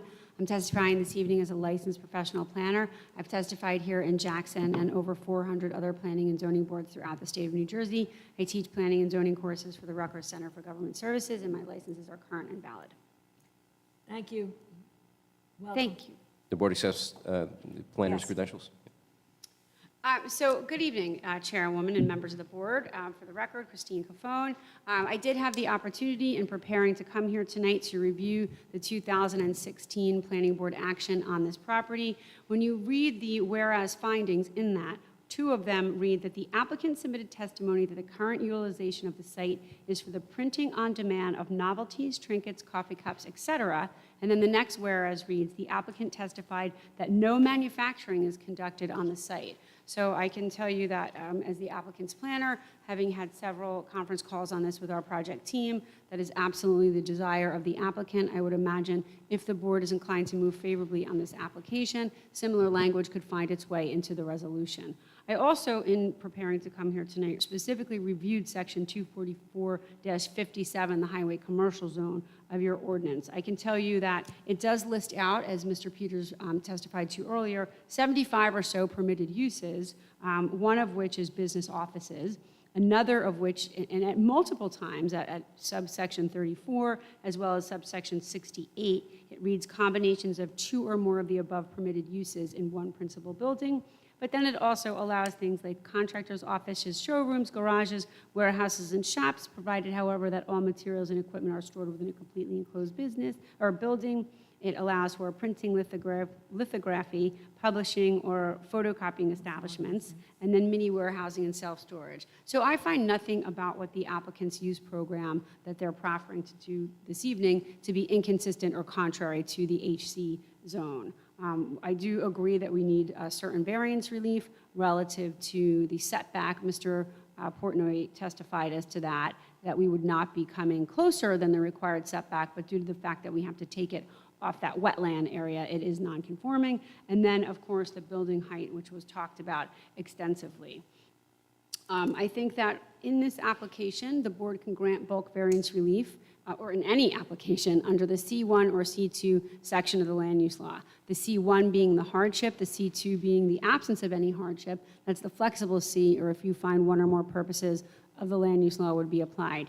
Here, I think we could look at both, simply because this is an existing developed property, right? One of the hardship criteria we know is, in addition to physical features of the property, we have the wetlands, but the lawful pre-existing structures thereon. This is certainly a lawful pre-existing structure, so I think that that certainly will impact the setback variance. As far as the height variance, I don't see a C1 argument, a hardship argument for that, but I certainly do see a C2 flexible C argument for that. We talked quite a bit tonight about why we need that height, why we think it makes it a better project. I think that that's exactly aligned with the C2, right? When you look at the C2, the flexible C, you have to find that you think it's a better zoning alternative. I can tell you that I did look at your ordinance to see if you do allow a height of greater than what we're proposing in any of your zones, and I can tell you that there are multiple zones here in Jackson Township that allow for a height of up to 50 feet. So I would certainly think that the firefighting apparatus are appropriate in town, as you have other zones that allow for much taller structures. With that being said, I think that when you're evaluating this, right, you have to find, to grant the C2, that one or more purposes of the municipal land use law would be advanced. I believe there are 3 purposes advanced of the land use law by this application. Criteria G talks about sufficient space in appropriate locations for a variety of uses. We are at or below the required coverages for this HC zoning district. Criteria I of the land use law talks about creating a desirable visual environment. If you had the opportunity to visit the subject property, which I'm sure many of you did, one of the first instincts I had when I visited the subject property was that it was a bit lacking in curb appeal, and I think that certainly that it will be improved with this application. And then criteria M, which talks about an efficient use of the land. And what that really means to me as a planner is the whole purpose of that purpose M of the municipal land use law talks about policies and procedures and making decisions aimed at reducing urban sprawl and degradation of the environment in order to have an efficient use of the land. And when you have a site like this that's an existing disturbed site, and you're sort of enhancing and improving it, I think that the board can rely on criteria M. So that's the positive criteria for the grant of the variance, and then we shift our focus to the negative criteria, right? And statutorily, the negative criteria doesn't ask you to hold this or any other applicant to a standard that there be no detriment. Just that the benefits of the grant of the variance would outweigh any detriments. And as I've been sitting here tonight and I listened to our other witnesses testified, and as we discussed on our numerous calls to prepare our team to come here tonight, some of the things that when we focus on the betterments, we focus on the fact that you have enhanced circulation through the site. You avoid some of those dead ends. You can now circulate fire apparatus properly through the site. The building will be sprinklered. It is not currently sprinkled today. We increase the curb appeal. We have a formal landscaping plan along County Line Road now where we don't have that today. The container removal, which, as I understand it, have been there for a very long time. When I asked my client about those and why they were there and would they be going, I was told that they've been there for a long time and that they would be going in conjunction with this application. So I think that those are all things that the board can take note of in the negative criteria, the impact on your zone plan and the impact on the public good. And there's a case called the Pullen. It's a Pullen case out of South Plainfield. And what it tells us as planners, again, is we don't have to cherry pick out each individual variance. We can look at the project totality as a whole, and we can balance, right? We balance the positive and the negative. And here, I don't get to a level of substantial detriment if the board were to move favorably. The last thing I'll close with is that you last re-examined your master plan just this year, right? It was done in 2025, and one of the objectives in that plan is to provide for commercial development to serve both local and regional needs commensurate with the demands of the market and based on both reliable and innovative market strategies. And I think that the testimony from our architect tonight can help the board come to the conclusion that this is a Class A office space that will perform well in the marketplace based on her testimony of what the types of buildings that she's developing. So from a planning point of view, I think we meet our statutory burden of proof for the grant of the variance relief. We satisfy both the positive and negative criteria, and it's my professional opinion that the relief can be granted with no substantial detriment to the zone plan or the public good. Congratulations, you're the first person who has quoted the 2025 master plan. We like to make sure we're current. You certainly. Oh, I'm the first one, went that's online exciting. very quickly and got that. Very good job. Thanks. Any questions? I think we probably got all the questions out, I think you did. The rest of our team took the but then you were took able the to respond punches. to them. Thank you. You're welcome. Anything, gentlemen?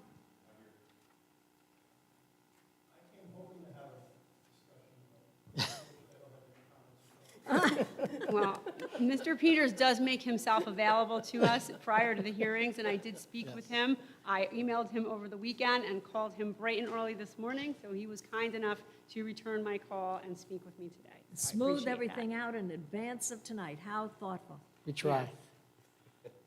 Okay.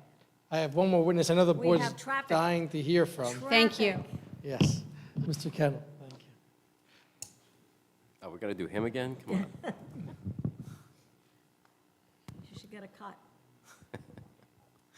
You swear or affirm to tell the truth, the whole truth, and nothing but the truth. Yes, I do. All right, please. Scott Kennel, Kennel, with McDonough and Ray Associates, located at 1431 Lakewood Road, Manasquan. The board accepts his credentials? I think we might. Thank you. Welcome. Our office prepared a traffic study for this application. It's dated February 27, 2025. And the initial phase of our investigation was to conduct traffic counts, which we did in January of this year at the intersection of Bartley and County Line Road.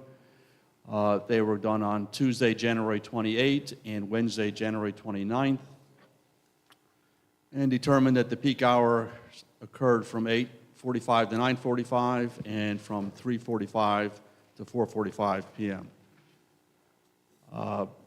The two-way traffic volumes on North County Line Road in the vicinity of the site are approximately 1,100 vehicles, two-way during the peak hours. As far as the expansion to this site, we developed traffic generation in accordance with the Institute of Transportation Engineers trip generation manual for both the additional warehouse and office space, and determined that during the morning peak hour, the site would generate approximately 32 trips and then 31 trips in the afternoon. From there, we then extrapolated the existing traffic volumes to a design year of 2035, consistent with the Ocean County Planning Board protocol, utilizing traffic data, growth data developed by the New Jersey Department of Transportation, and therefore we had a growth rate of approximately 10% over that 10-year period. In addition, we included site-specific traffic from two recently approved developments that are currently under construction on the westbound side of County Line Road, the one directly opposite this site, and then slightly to the east, there's another commercial development under construction right now, and they were included in our future traffic volumes. It was determined that at the site driveway, the driveway would operate at a level of service B. B as in boy, meaning that the average delay is approximately 11 seconds for each vehicle exiting the site, which is well within acceptable ranges. And as far as the intersection of Bartley and North County Line Road, it is currently operating at an overall level service B, B as in boy, and will continue to operate at a level service B with this future development, expansion to this site. As far as the site design, as was requested earlier, we will discuss with the Ocean County about opening up a second driveway to serve the site. Other than that, we're providing positive on-site circulation, not only for the passenger vehicles, but also for the large wheelbase vehicles that'll serve the site. And as was testified, the parking provided is, satisfies the municipal ordinance. That concludes my testimony. Any questions? Mr. Trummer? Are they going to do an acceleration, deceleration, restriping there, you think, or? No, the threshold for Ocean County to require XL decel is 200 parking spaces. We're well short of that. The other benefit we have is obviously to the west, there is the traffic signal over by the ShopRite that, in my opinion, helps the egress from the site by platooning and creating gaps in the eastbound direction. But basically, the threshold is 200 parking spaces, and we're at 50% of that threshold. It's a little bit of a bend there, that's why I was asking that. Based on my observations, the sight lines meet the recommended standards. And again, based on my 20, 30 years with Ocean County, unless you hit that 200 Oh, yeah, parking spaces. We know they won't deviate. I was just curious, thank you. Okay, you're welcome. Anything else? Madam Chair, Yes, sir. Mr. Kenny, you had an opportunity to review the circulation plans that Mr. Portnoy prepared. Yes, You find them satisfactory for single passenger vehicles, passenger vehicles, yes. emergency service vehicles, Yes, garbage trucks, yes, articulated vehicles? yes. Up to what size articulated vehicle would safely circulate around this site? Based on my review of plans, you could do WB 50, based on the width of the drive aisles, and also on how we have the loading zone set up. Specifically, the larger building is parallel to the south side of the building, so that can easily accommodate an articulated vehicle. I appreciate your input. There was a sort of a confusing point during this evening where we said, we currently have loading docks and we have loading, and then we said, well, we're not going to have tractor trailers, we're going to have box trucks and single unit vehicles. And I just wanted the board to hear that you find that the circulation is satisfactory for the testimony that was given with regards to the types of vehicles that are going to utilize the site. That's all I had, Madam Chair. Thank you. Thank you. Thank you. That is our application. Would you like to sum up? You can open to the public first. We could do that. Is there, I don't think there, well, there might be, yes. Go ahead. Open, there might be. I make a motion to open to the public the cross-examination of witnesses on this application and this application only. Second, DiMarzo. All in favor? Aye. Aye. Seeing no one come forward, I move to close the public cross-examination. Second, DiMarzo. All in favor? Aye. Open the next. I make a motion to open public comment on this application and this application only. If you wish to make public comment, please come to the microphone. Motion. Second, DiMarzo. All in favor? Aye. I make a motion to close the public cross-examination on this application only. Sullivan. Second, DiMarzo. All in favor? Aye. All right. I didn't Thank see anyone, so I know, formality, my luck, somebody files an appeal later on, and then the record doesn't Right. talk about opening to the public. It's Thank a you. formality. Thank you, Board, thank you for your time. I believe, as you could see, the applicant did take the time to make sure that he put together the best application forward. I believe it's a big improvement to the site. The building, once it gets built, will get off of the septic system and will get tied into the sewer system. It will be a much better, nicer, beautiful building along County Line Road. The testimony you've heard from our engineer, our planner, our traffic, our architect, I believe we addressed all the concerns of both of you professionals and the board, and I would just ask, in agreement with the stipulations and comments that we previously agreed to, that the board approve the application as presented. anything, gentlemen? Yes, sir. There are two recommendations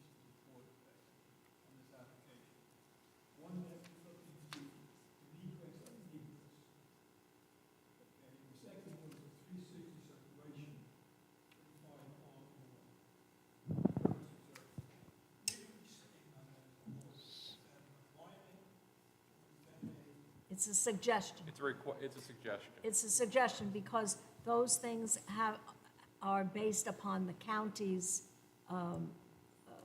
Perfect.